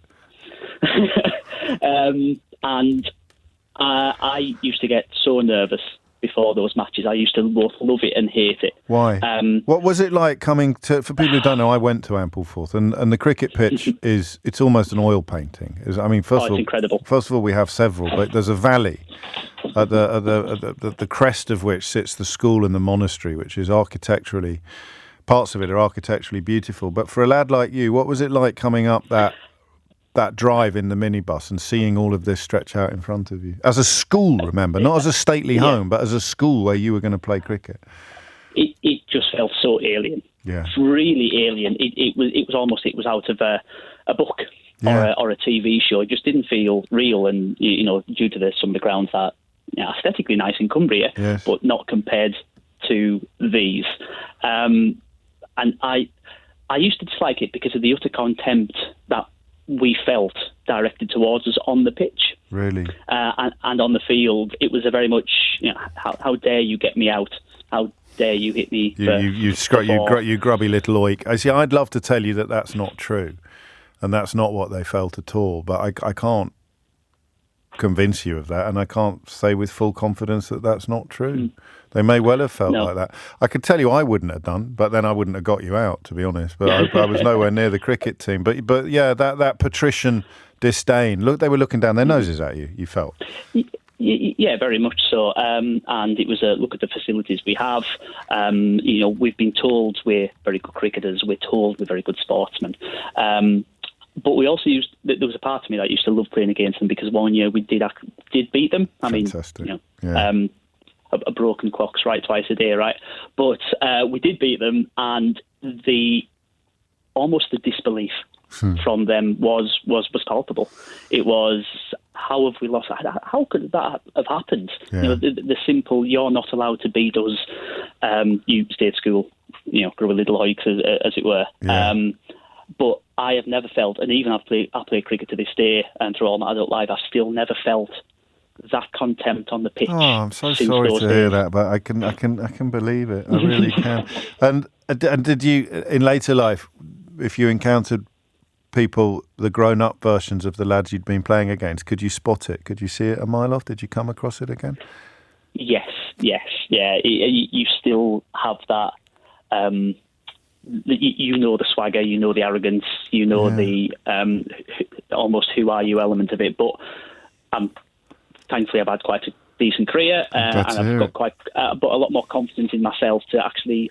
I felt as though at the stage I couldn't compete with these kids at that age. And we wouldn't know that. I mean, even if they were behaving abominably, and certainly, considering it was a monastic school, some of the ideas that we were given, including by monks, about the people who lived in the local village or people, I suppose by association, people like you, were unconscionable. It was one of the first things I started kicking back against, actually. But a lot of people wouldn't realise how obnoxious they were being. Jamie says he just had a flashback to Brideshead Revisited. Yeah, I mean, there is an element of that to it. But when you're in it, you don't notice it. And I wonder whether you notice it more if you're not born to it, if you're not to the manner born. So those of us that went to schools like that and were very, very conscious of the huge leap we were taking from our own backgrounds, from our own parents' socioeconomic status, you perhaps feel it more keenly. And then you can go one of two ways. You either become even worse than the average of what Craig describes. You become the biggest snob of all in order to cover up your own insecurities about your humbler background compared to some of your peers. Or you become the chippy little the chippy little lefty. I won't leave any. I'll leave it hanging which way you think I went. Thank you, Craig. 11:56 is the time. I've got to deliver on that hook and tease. Who has thrown their hat into the ring to be a leader of the Conservative Party? I give you a clue again, just in case it's not clear to you yet. What do you want to do if you're not an MP? Skydiving, motorcycling, fast catamaran sailing. What do you want to do if you are an MP? Lead the Conservative Party. Any ideas yet who that might be? Philip's in Stanmore. Philip, what made you pick up the phone? Hello, James. Thanks for taking my call. It's a real pleasure to be on LBC. It's a pleasure to talk to you. Yes. Thank you. So very quickly, I had an interesting education in the sense that I went to a boarding school and my father paid for my education. But I shared classes with the other children from the towns and local villages. So it was a sort of boarding school within a comprehensive. So your father paid for the boarding, not for the education? Yeah, so there was a real distinction between the boarders and the non-boarders. How interesting. And then also there was a distinction between what can be termed as town and gown. Yeah. So as a boarder, we experienced exeat weekends. We had prep in the evening. We went to chapel. We called our teachers masters. We had wide games. Most of us were quite high achieving. I was rugby captain and in school plays and so forth. And that created an otherness compared to the children that obviously didn't go grief. To even the boarding even in side. the same school. That's extraordinary, isn't it? Well, I think it did. And the other issue is my parents lived and worked abroad. So when holidays came around, I would head off back to Hong Kong, Saudi Arabia, Thailand, Zimbabwe, wherever my father was living and working, and would come back with stories of all kinds of foreign adventures that most other kids were not part of. So not only did we have the town and gown element and border bashing that went on with the locals, but we also had that within the school where there was strict hierarchies, strict socioeconomic hierarchies, even within the student body. I think so, but the good news, though, is people were... I don't feel that the boarders were particularly snobby in any way. We all sort of pretty much got on. But there was a feeling of difference, otherness. We did feel slightly different. I wouldn't want to call it... elitism or anything like that, but there was a distinction. Well, it was elitism. It was. I mean, we might not like the word, and you can't be culpable for it because it's centuries old in some elements. But it is a form of elitism, and I'm struck by what the last caller said about my school friends looking down their noses at him, and it would have happened. But they wouldn't have known they were doing it a lot of the time, or they wouldn't have thought there was anything wrong with it, which is an explanation, isn't it? Not an excuse. Sure. I mean, maybe we didn't realise that we were sort of being set aside and seen differently, and maybe in retrospect, looking back on it, you're right. But also, mate, the absolute clincher is that we were never told to question it. Quite the opposite, in fact. That's the point. And that's why I always find it even odder that my school had such a sort of religious bent. Philip, thank you. What a great hour. Thank you. I don't know whether this is an eternally fascinating subject or whether by a process of radio osmosis I've managed to convey my fascination with it to you over the years. But I think Charlie's call probably proved that the more you think about our society, the more important questions like this become, leading him to the, I would argue, almost unassailable conclusion that the Labour Party is not going far enough with its 20% VAT plans, that they should really be seeking to eradicate this type of education entirely. We've got to talk about Joe Biden, but it's not going to be pretty. Find out what we're going to say after this. 4 minutes after 12 is the time, and so to America, where you think we've got a bit of a Hobson's choice in our looming election. Spare a thought for the Americans. Any attempts or hopes that Joe Biden would prove himself up to the task of running for what is, of course, arguably the most important job on the planet, I think left the building last night when his fragility, his simple air of fatigue and confusion became absolutely unignorable. The problem is that, of course, Donald Trump lied and lied and lied again. The adjudicated rapist and convicted criminal Donald Trump, who of course set a mob upon the seat of democracy in America itself with a bloodlust for his own vice president, and who continues to lie about the result of that election, it is somehow being overshadowed by the fragility of Joe Biden. But the somehow in that sentence isn't doing the work that you might expect it to be doing. It reached a point last night, I think, where the somehow became answerable. How is the fragility of Joe Biden overshadowing the obvious and catalogued corruption, moral, criminal, you name it, of Donald Trump? And the answer is because it's so great now. That the fragility is so clear. I don't know how much of it is also based on the fact that everybody knows how disgusting Donald Trump is. That's not an opinion, by the way. That's just fact.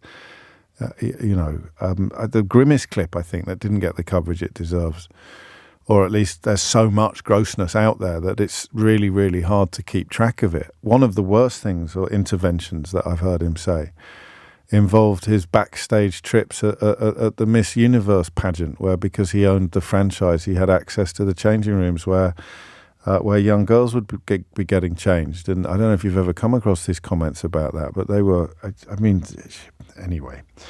Everyone knows how disgusting he is. So, and of course, as we were discussing in the first hour, some people are drawn to the disgustingness for reasons that will always remain slightly impenetrable to the rest of us. But everybody knows how disgusting Donald Trump is. So when Donald Trump stands up and is disgusting, it's a little bit dog bites man now, isn't it? It shouldn't be. It should never have been allowed to come to this. I haven't got the first idea how you could stop it, but it shouldn't have been allowed to come to this. But it has. So Donald Trump publicly lying, doing disgusting things, saying disgusting things, lying through his teeth, dog bites man. Joe Biden standing up and appearing on occasions to be almost oblivious of what he was supposed to be saying, that's man bites dog.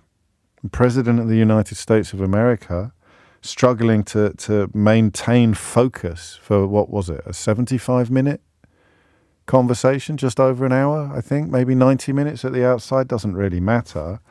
And there's a problem here. I'll read this quickly because I haven't watched the whole thing, and this caller did. Please watch it in full before you let the media sway your opinion. Look at how Joe Biden dealt with the D-Day part and where he told Trump you have the morals of an alley cat in regards to the Stormy Daniels situation. I could list more, but all I can say is that the media over there is as reliable as the media over here. His age is really telling, and it's clear he is exhausted easily, but in his worst moment, he is better than his crooked opponent. I don't disagree with anything you said. I don't need to watch the whole thing. In some ways, you're picking up on the dog bites man, man bites dog bit of it. Of course he has the morals of an alley cat, but we all know that. You know, a court found his conduct in the Stormy Daniels case to be criminal. We all know that. Donald Trump stands up and is disgusting. It's dog bites man. Joe Biden stands up, and whether you want to describe it as tiring easily or struggling to keep his focus. And of course he's better. Of course you're much better off with an honest, fragile man surrounded by brilliant advisors than you are with a dishonest, disgusting man who's got his own problems with mental focus and is surrounded by deeply evil advisors. There's no, I mean, that, but if you want the second character to be defeated, you may have to change your opinion about the first character and call for somebody else to step in instead. 9 minutes after 12 is the time. You need to hear some of it, don't you? You need to hear some of it. Okay, first of all, he's speaking here about the American healthcare system, which is known as Medicare. Every single solitary person eligible for what I've been able to do with the COVID. With dealing with everything we have to do with. Look, if we finally beat Medicare. Well, he's right. He did beat Medicare. He beat it to death, and he's destroying Medicare because all of these people are coming in. They're putting them on Medicare. They're putting them on Social Security. They're going to destroy Social Security. So Trump's lies coming off the back of Joe Biden's, senior moment. So he gets COVID and Medicare mixed up. We beat Medicare when he means COVID. So it's somewhere in his head, the mental synapses, I'm not qualified to use words like that, but I'm using them metaphorically. The one that he reaches for when he thinks of COVID comes back and tells him to say Medicare. Immigration inevitably was a key flashpoint. The problem with the debate about immigration on both sides of the Atlantic is that the people who claim that they are most concerned about it are the people most drawn to the lies of political leaders. You need to define exactly what a problem is, whether or not there is a problem, and what the so-called solution to the problem will achieve in order to have an informed conversation. Or you just have to find a way of dealing with a demagogue. Anyway, this is the immigration element of last night's CNN presidential debate. There are 40% fewer people coming across the border illegally. That's better than when he left office. And I'm going to continue to move until we get the total ban on the total initiative relative to what we're going to do with more Border Patrol and more asylum officers. I really don't know what he said at the end of that sentence. I don't think he knows what he said either. And then finally, both of them were asked during the CNN presidential debate about concerns regarding their own age. I spent half my career being criticized being the youngest person in politics. I was the second youngest person ever elected to the United States Senate, and now I'm the oldest. This guy's 3 years younger and a lot less competent. I think that just look at the record. Look at what I've done. Look how I've turned around the horrible situation he left me. Well, I took 2 tests, cognitive tests. I aced them. We made it public. He took none. I'd like to see him take one, just one, a real easy one. Like go through the first 5 questions. He couldn't do it. And you remember the Trump comments about the cognitive test? Is that the one where he went door camera or something like that? I mean, to be losing to Trump on that front is disastrous. And then for reasons I'm not entirely clear about, they decided to talk about, they ended up talking about golf. Look, I'd be happy to have a driving contest with him. The reason I got my handicap, which when I was vice president, down to a 6. By the way, I told you before, I'm happy to play golf if you carry your own bag. Think you can do it? That's the biggest lie. He's a 6 handicap of all. I was an 8 handicap. Yeah. But I have, how many? I've seen you swing. I know you swing. What? So for many people listening, that will be the first time you've heard the clips. And I think that the message I got telling me to listen to the whole debate as opposed to the clips, although coming from a good place, I suspect that that's it. isn't it? I mean, when is the election? November. So July, it's the best part of 6 months still to go. I wasn't quite sure how to do this conversation. I'm still not, to be honest with you. We've spent so much time together over the years. Sometimes I just know something's important enough for me to throw it up in the air, and then we'll work out how we're going to talk about it. It was Cameraman Woman TV, that's right. I was drawn to the idea of telling someone you love that they have to stop doing something they love. I don't know why I was drawn to that. We had some incredible conversations not long ago, a couple of years ago, about telling your dad or your mum that they can't drive anymore, for example, telling them that you had to take the keys away because they were just not safe, even though they couldn't see it themselves. I don't know that that's appropriate. I feel we should be actually dealing with the specifics of the situation. But what are the specifics of the situation? It's not to do with the number. It's not to do with age. I think Bernie Sanders is even older than Joe Biden, isn't he? I had the pleasure of sitting down with Bernie not long ago, and he is as sharp as the proverbial tack. He'd run rings around any of them. So it's not that. I don't think he can run as president, or I don't think he can beat Donald Trump if he behaves like that for the next 6 months, or if that. I mean, what do they do? Stick him in a box? You know, back in the day, didn't they manage to keep FDR's disability secret? Was it a consequence of polio? Had he had polio as a child, Franklin Delano Roosevelt? I've seen his car, would you believe, and it had a machine in it because he could only drive one-handed, but he was also a chain smoker. So he sort of had a machine that would roll him a cigarette while he was driving his car one-handed. But they managed his media appearances so successfully and so carefully that the vast majority of the American public had no idea that he carried a disability as a consequence of having polio as a child. You couldn't do that with Biden, could you? You couldn't just keep him away from the public. So we may get on. I'm sad, not disappointed. I'm not disappointed in Biden. You can't help getting old. I'm sad in the sense that I don't want a rapist liar, a fascist rapist to be president of the United States of America. I don't think that's a particularly controversial position, although I'm sure that Johnny Bunch of Numbers will be outraged at the description of their hero as, well, he is an adjudicated rapist. He is a convicted criminal. He is somebody proven to have lied about almost everything and to have unleashed a murderous mob on his own vice president, effectively. But some people still like it. So that's why it's terrible that Joe Biden doesn't appear up to the job. I am still a little bit drawn to the idea of how do you if you're Joe Biden's mate, if you're Barack Obama, if you're Jill Biden, although some of the analysis I've read suggests that it's her deep love of being first lady that partly informs Biden's determination to hang on. That's probably gossip. How do you have that conversation? What do you do? How do you do it? How do you say? Can't do it. You can't do it, Dad. You can't do it, darling. You can't do it. I don't know how you do that.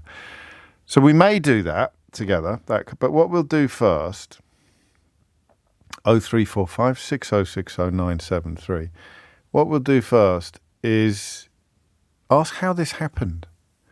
I didn't watch the debate the other day on the telly, the one that Michelle Hussein did. I saw bits of it. She's just brilliant. I could watch her all day, but I was doing something else. I can't remember what, but I'm sure it was very important. But all of the weirdos were jumping up and down about some bloke who stood up and accused them both of being awful. He was like your Uncle Keith's Facebook page made flesh. You know exactly that kind of character. It's the kind of people leave the pub when he comes in. But for reasons I'm not entirely clear about, I think it had something to do with the fact that pollsters chose the question rather than actual journalists or producers. So he stands up and says, is this really the best that the country has to offer? And you're looking at Starmer and Sunak, and all the bozos in the audience start clapping. Absolutely ridiculous. But in America, they'd have a point, wouldn't they?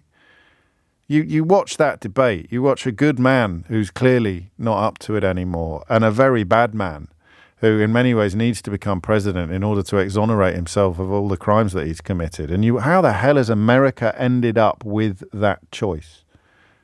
0345 6060 973 is the number that you need. Have a crack at it for me. I don't quite get it. In many ways, I don't get it at all. I know that Trump has hijacked the entire Republican Party, but you'd still think somebody might have put up a little bit of opposition, given what happened on January the 6th, never mind what's happened in courtrooms in New York and elsewhere. Given what's happened on January the 6th, how the hell is he still running? And given what we hear there in, I think, tragic clarity, how on earth is Joe Biden preparing to fight this election in November? It's 20 past 12, give or take. There'll be people listening in America. There'll be people listening elsewhere with a better understanding of American politics than I have. But the question is, it's unavoidable, isn't it? How the hell has this happened? It is 21 minutes after 12, and it is, I think, the end of the road for Joe Biden, isn't it? So how has America ended up with this Hobson's choice, with this absurd contest between the unspeakable and the... I could have done really well there if I'd had a word on the tip of my tongue to describe Joe Biden as an ubble. I'll go with unbelievable, the unspeakable and the unbelievable. Daniel's in the Cotswolds. Daniel, what would you like to say?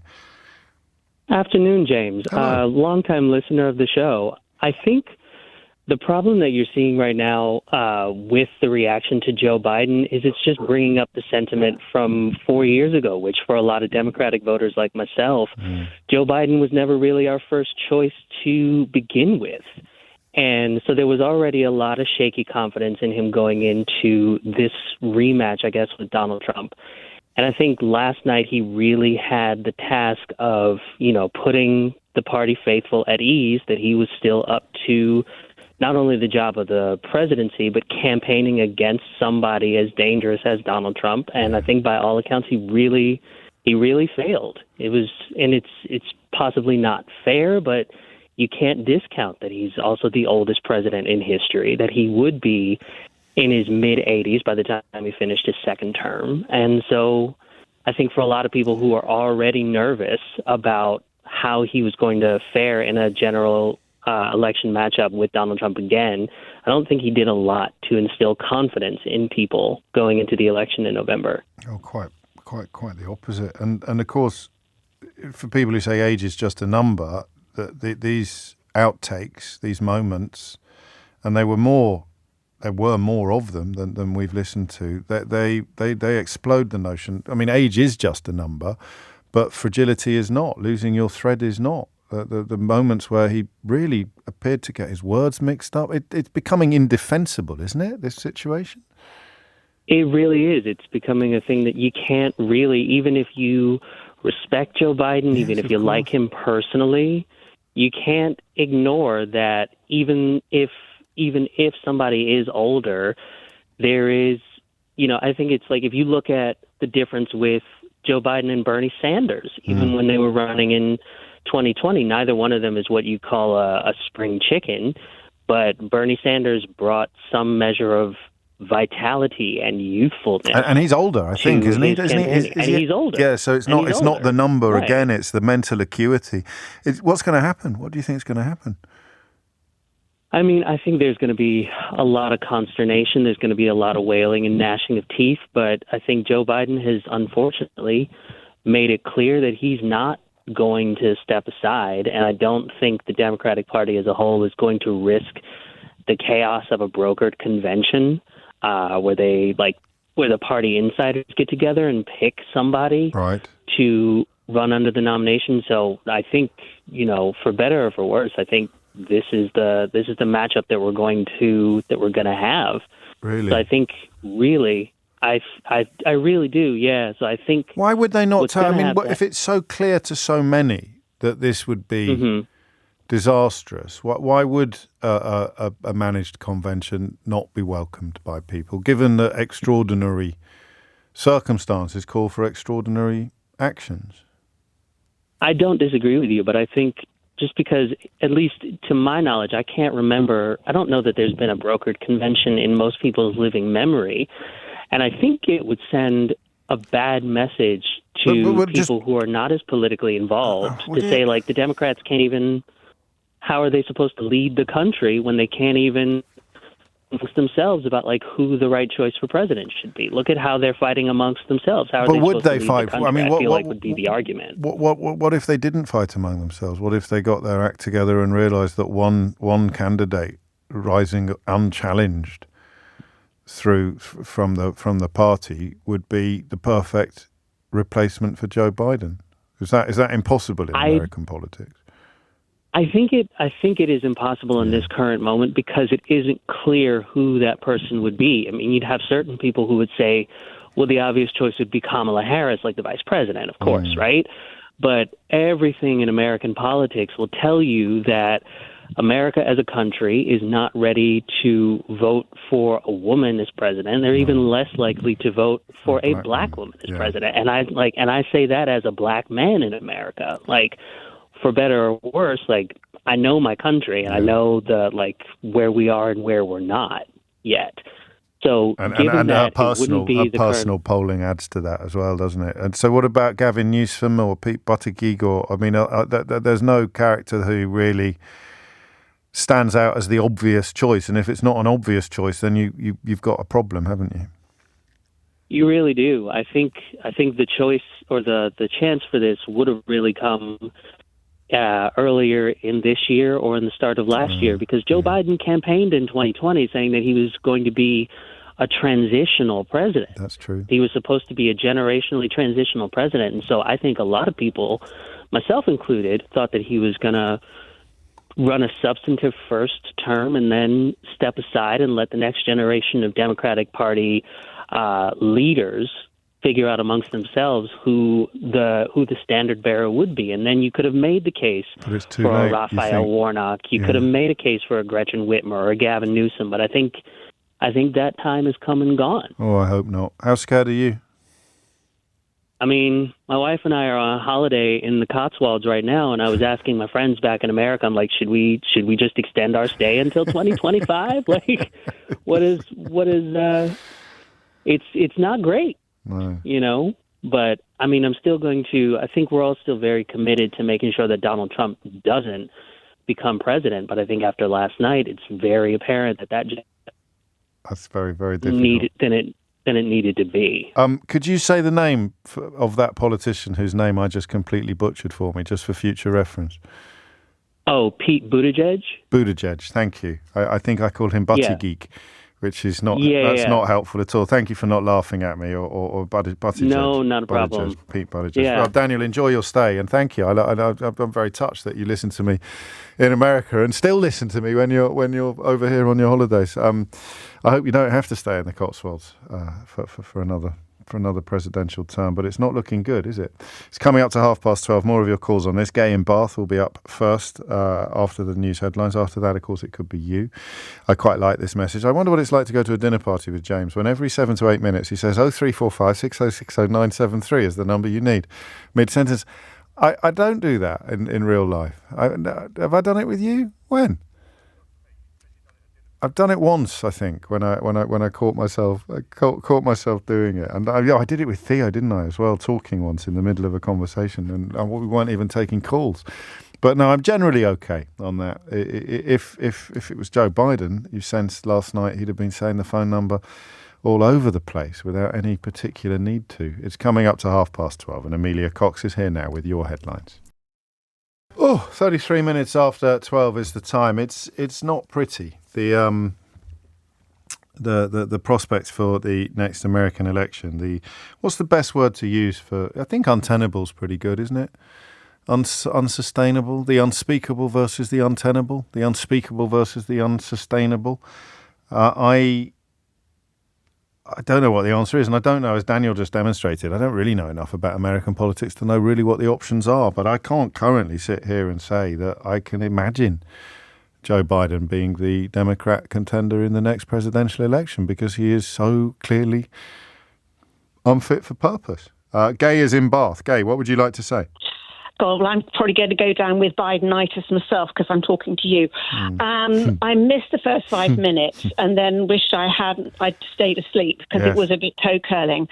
But it must be very difficult for somebody that's been doing a job for 3.5 years and knows that Donald Trump will take the credit and is taking credit for things he's hasn't done himself, but Joe Biden's done. He lied continually through it.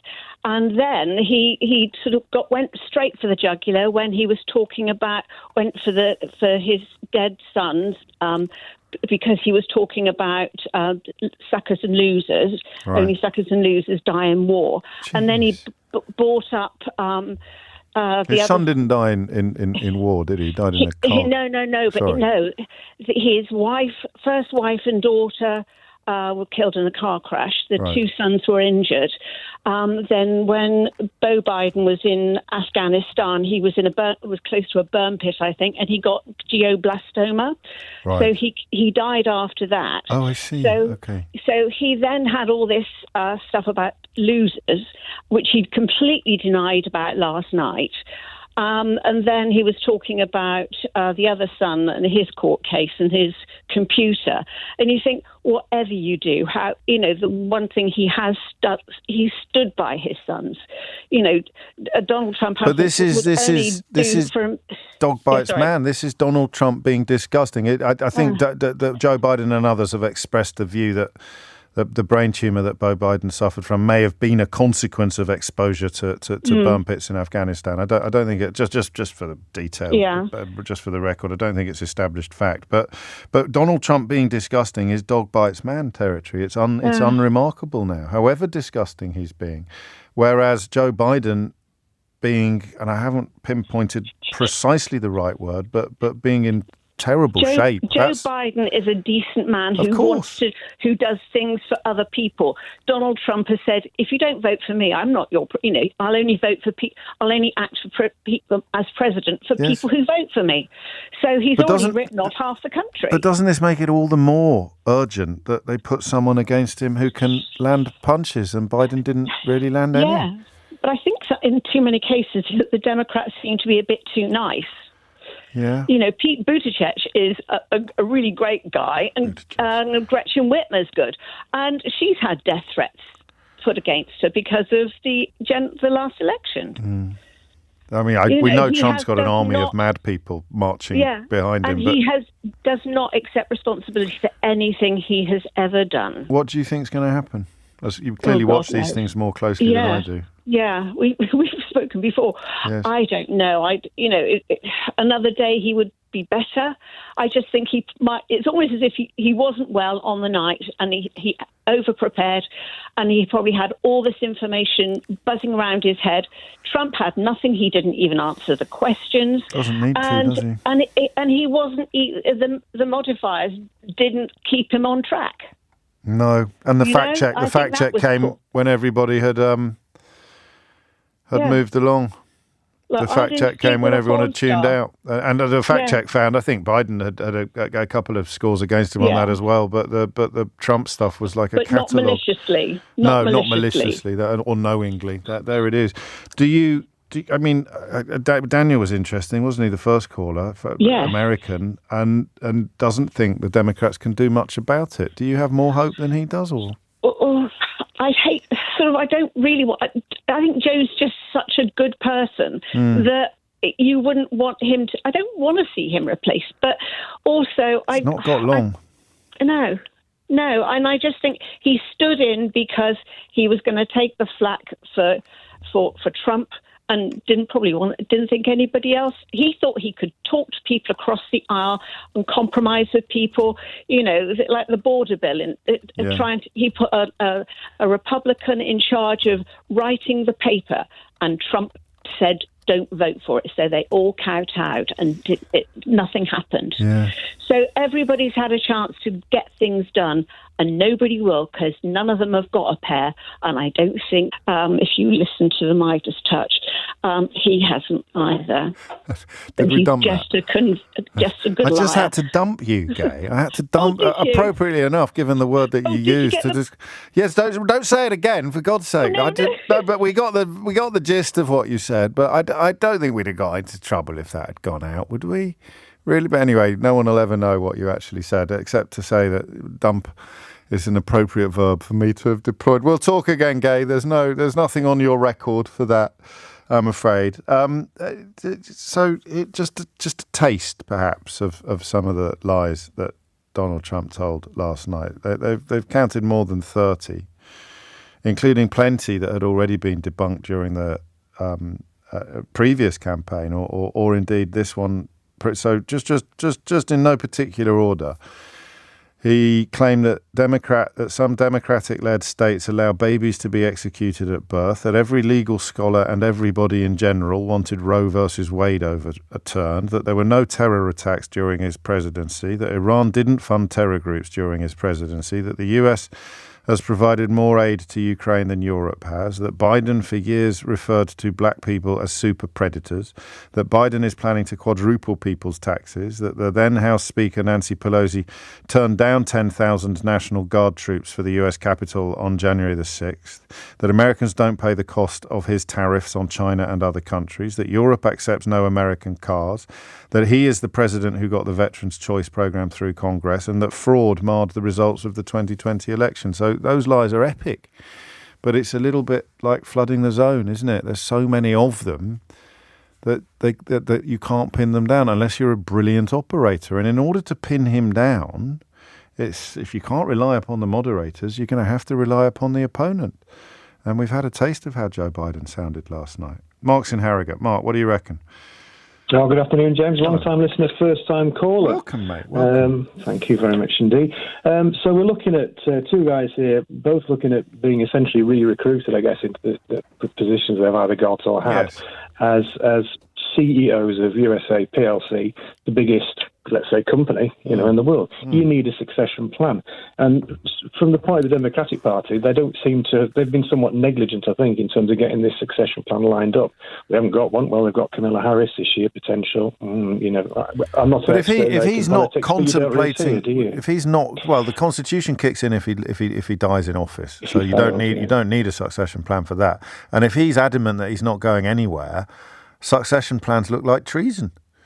True, but my other point would be that I can see within a degree of selfishness, and it's a horrible thing to say. A man of his age perhaps isn't thinking clear. He could be just seen as a good one-term president and walk away, but there must be some degree of selfishness in his mind that says, I want to stick with this till the bitter end. Unless none of us can think of a better option, in which case his conviction that he's the only one that can do it mitigates the accusation of selfishness.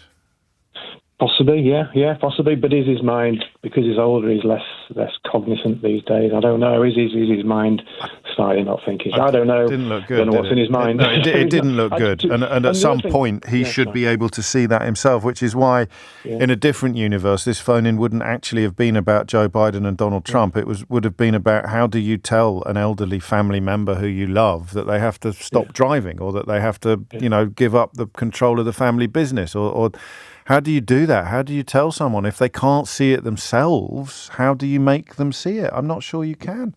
Well, on a personal level, my dad died last year, and you could see his decline very quickly. Yeah. And we're looking at a guy here potentially who may go from, let's say, last night, if he's going to get the job, for 4.5 years, and that decline could be fast. But a job is an age thing, but it's also the assets as well. In the age aspect, he's not doing very well. He may be good in other things, but that is a massive box that currently.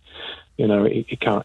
I can't see it happening. But then I don't know if we're giving Daniel. I hope he's still listening. Are we giving him too much kudos just because he's the first American to ring in and clearly knows his politics inside out? But the idea, what was the word that he used to describe the convention? What was it? Not negotiated convention. It was a great phrase. Clearly.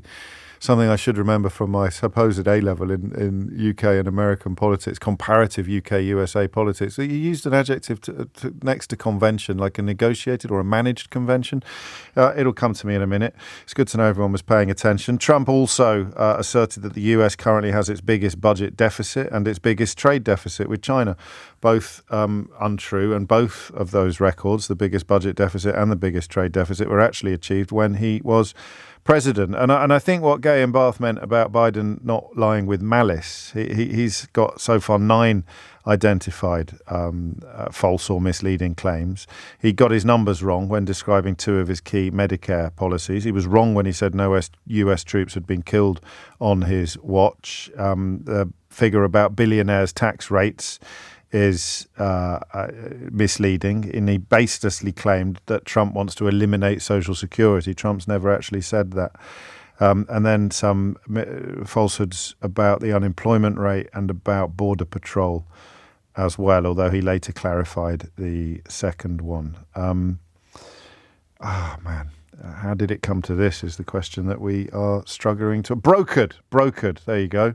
Thank you. You can all stop sending me the word brokered now. I was kind of hoping someone on the payroll might have remembered that. Thank you, brokered. Yeah, better late than never. It's 12:45. It is 12:47 and you are listening to James O'Brien on LBC. I don't know how much you know about Hope Not Hate. The work they do is absolutely extraordinary, up to and including saving the life of a serving MP, a story that was famously told in a recent ITV drama. But of course, an awful lot of the stuff that they do you won't know about. There are undercover operations going on all the time, trying to combat extremism, trying to combat fascism, and its slow creep into polite society. It was set up by a chap who historically keeps quite a low profile, Nick Lowles, but he agreed to be interviewed by me for a full disclosure episode in which we go into quite a lot of depth about both the work that Hope Not Hate have done and indeed the reasons that drew him into a life of risk and danger, really, battling forces of rather obvious and eternally dangerous darkness. Here is a little flavour of this week's full disclosure with the Hope Not Hate founder, Nick Lowles. I guess the most formative experience of what your life has subsequently been dedicated to probably happened 7 years before you were born, in 1961, when your mum came here from Mauritius. That's right, yeah. So she, like many other people who got brought up in the British Commonwealth, came to seek a better life over here. So she came with her brothers and sisters, and and I think it was her experiences or things that happened to her when I was very young, growing up in Hounslow in the kind of 70s, that has probably shaped what I do now. I mean, I remember one occasion, my grandmother on my dad's side used to live in Surrey, and we didn't have a car in those days, and we would go to Shepherd's Bush to catch the, I think it was a 715 Green Line bus to Guildford or something. And I remember one day, my mum, my sister and I were kind of walking to the bus station, and then she got abused on the street, and what did they say? The exact words, it was kind of, it was obviously kind of racist, it was kind of abusing her, sticking two fingers up at her, whatever. And then a couple of years after that, I grew up in a kind of political household with a small p. Yeah. So, we'd always watch the news. My parents would always watch the news, and we'd watch the news in those days. And I remember the National Front party political broadcast in 1979. Now, I had no concept of how small or big they were. It was, But I never forget them saying that they would send home people who weren't born in Britain within 6 months of winning the election. Now, at the age of 10 or whatever, however I was then, it was a real fear. Yeah. It was a fear that my mum was going to get dragged and sent home. No idea that they had like 1.5% of the vote. Doesn't matter because it's on the telly. It's in your house. Totally, it's in your sitting room. It's there. Exactly. And then when I was about 8 or 9, we moved to Shrewsbury, which was then a kind of a very white town. Lovely place to grow up as a kid. But and I remember at school in the early 1980s, there was kind of the British movement, which was even obviously more hardline than the National Front, said that they were going to have a march in Shrewsbury. And a lot of the kind of lads at school, the kind of who were involved in gangs started to kind of identify with the racism and everything. And, and again, it's like, I don't particularly look dark or whatever, but it was an absolute fear of mine. We used to go on holiday. I'd get tan very, very easily, very, very, very quickly. I would sit inside the tent. I'd pretend you were worried about being dark-skinned. Yeah, and then getting abused and what or it would whatever. Expose you to. Yeah, and it's kind of, and it kind of haunted me in a way. And some I look back now and some of it was illogical, but that's how I felt at the time. Doesn't matter, does it? 12:51 is the time. Nick Lowles there, the founder of Hope Not Hate, and still the sort of head honcho over there. Fascinating full disclosure into your second one, of course, Joe Mulhall, one of Nick's colleagues, also been a guest on Full Disclosure, and his book, Journeys into the Far Right. Connor has just been in touch to say he bought it after listening to that interview. And it's absolutely brilliant. 12:51 is the time. And we also did Matthew Collins, actually. We've done 3, haven't we? And Matthew wrote the story upon which the Stephen Graham drama was based in is it The Call-In? Was it called The Call-In? Forgive me, I haven't got I should have it all at my fingertips, but that was the story of how they dealt with not just a threat, but a really cogent plan to assassinate a serving MP, and the culprit now languishing in jail. It is 12:52. You are listening to James O'Brien on LBC, where the conversation about Joe Biden continues. It's not gone well so far. Hang on, I'll give you a quick heads up on who this is. What do you want to do if you're not an MP? Skydiving, motorcycling, fast catamaran sailing. What do you want to do if you are an MP? Steve Baker, the hard man of Brexit, is preparing a Tory leadership bid if he holds on to his marginal seat. I talked to you a few times about how many generations of leader they need to go through before they can rebuild the party around the idea that Brexit was a terrible mistake. That would suggest that they've got at least one or two more rounds to go before reality returns to the Conservative fold. Let's go to Seattle. Tristan is there. Tristan, what would you like to say? Hello, James. Hello. Can you hear me okay? Loud and clear. Wait, it's all good. Carry on. Okay.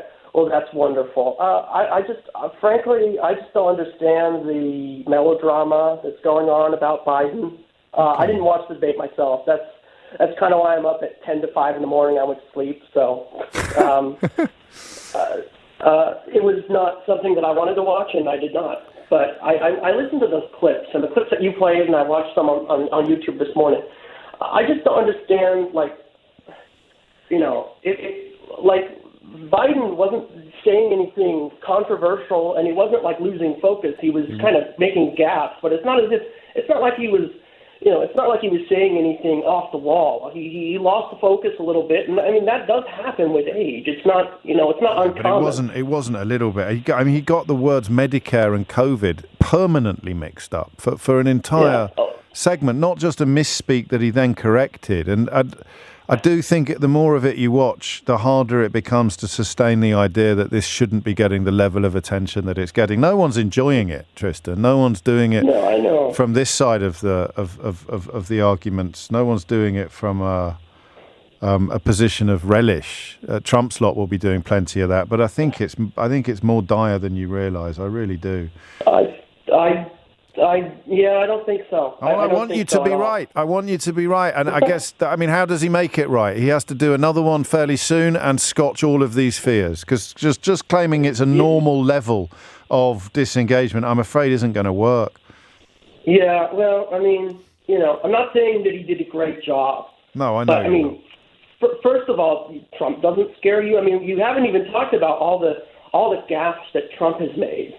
Talk about, God bless the United States from a few years ago. Yeah, that's true. That's true. But they happen in a form of isolation. And you can watch a tape, a reel of Trump's bloopers, gaffes, misspeaks. There are certainly moments when he seems to lose the thread entirely. But it didn't happen last night. And the reason why they've put together these reel tapes is to bring together lots of examples of something, whereas Biden kind of provided his own in a form of real time. Tristan, thank you for the call. It wasn't a great phone line. I know we've done our best, but that's one of the reasons why I'll move on. Corrine is in Edinburgh. Corrine, what would you like to say? Oh, God, I'm so glad you've managed to squeeze me in. Well, so am I now. Carry on. Carry on, Corrine. I am on the left. But if I was undecided and somebody that knew nothing about politics, Trump clearly came out on top. Yes. If I was somebody that knew nothing, because you don't know their lies. In large part of the reason is you wouldn't know that that long list of lies were actually lies. Absolutely. And Biden wasn't capable of saying that is a lie and coming up with the actual facts. It was Tristan, God help him, and the Americans. Well, to be fair, Tristan hadn't seen it. So they have their heads in the sand. I think the Democrats have their head in the sand if they think they've got a chance against Trump after that debate. Yeah, well, I do too. And I think that is why everybody has to listen to Nick Lowell's, because we are in a struggle against creeping fascism. Best call ever. You've just Europe. slipped in an advert for the Full Disclosure episode this week as well. But that is that's what's at stake here. And the beauty of your contribution is that you're saying, if you didn't really know much about politics, you'd think Trump would come out on top. And then you've also thrown in the reason why that is not just a political phone-in topic. It's a matter of international urgency. It is. And it is the creeping of this insipid fascism, which is attracting non-political people who are believing every word of it. And that's what terrifies me. And that's why you need someone really on their A game to take it on. Totally. To take it on. Totally. That's all I want to say, because I was listening to Rachel Maddow interviewing, the vice president. I'm a bit nervous. But it's only me. And it was just, she was doing her best, but she can't. There's only so much you can do. And I'm reminded, I must have mentioned this to you before, of a million years ago when I judged the Student Radio Awards, and they did some form of hustings. And they had a fact checker in the studio, and they'd go to the fact checker periodically to say anything to report so far. It was in a student radio station. I remember saying in the speech that I inflicted on the poor little innocents, I remember saying that should be happening on TV. They should be doing that in all of our debates. And there's more evidence of the need for it. Well, it's a student radio station, so they wouldn't have had a massive operation, but CNN could afford to hire. They could have all of their fact-checkers working in real time. And I'd give the last word to my old mate Mitch Benn, the comedian and musician and author and hand-wringing liberal. Americans Today, he writes on Twitter this morning, "Oh dear, the kindly old gentleman stumbled over his words. We shall have to vote for the one who's mad and evil." And there is some sense in that from Mitch, who hails, of course, from the same town as Sheila Fogarty. That's it from me for another day. We will be with you again on Monday morning from 10. If you missed any of today's show, you can listen back on Catch Up on Global Player, the official LBC app, where you can also pause and rewind live radio. So download it now for free from your app store, or head to globalplayer.com. Coming up at 4 on LBC, it's Tom Swarbrick, but now with a normal-sized shift. I hope. Yeah, it wasn't too bad. It was fine. It's Sheila Fogarty. It's fine. It's Sheila Fogarty. It's fine. It's Sheila Fogarty. It's fine. It's Sheila Fogarty. It's fine. It's Sheila Fogarty. It's fine. It's Sheila Fogarty. It's fine.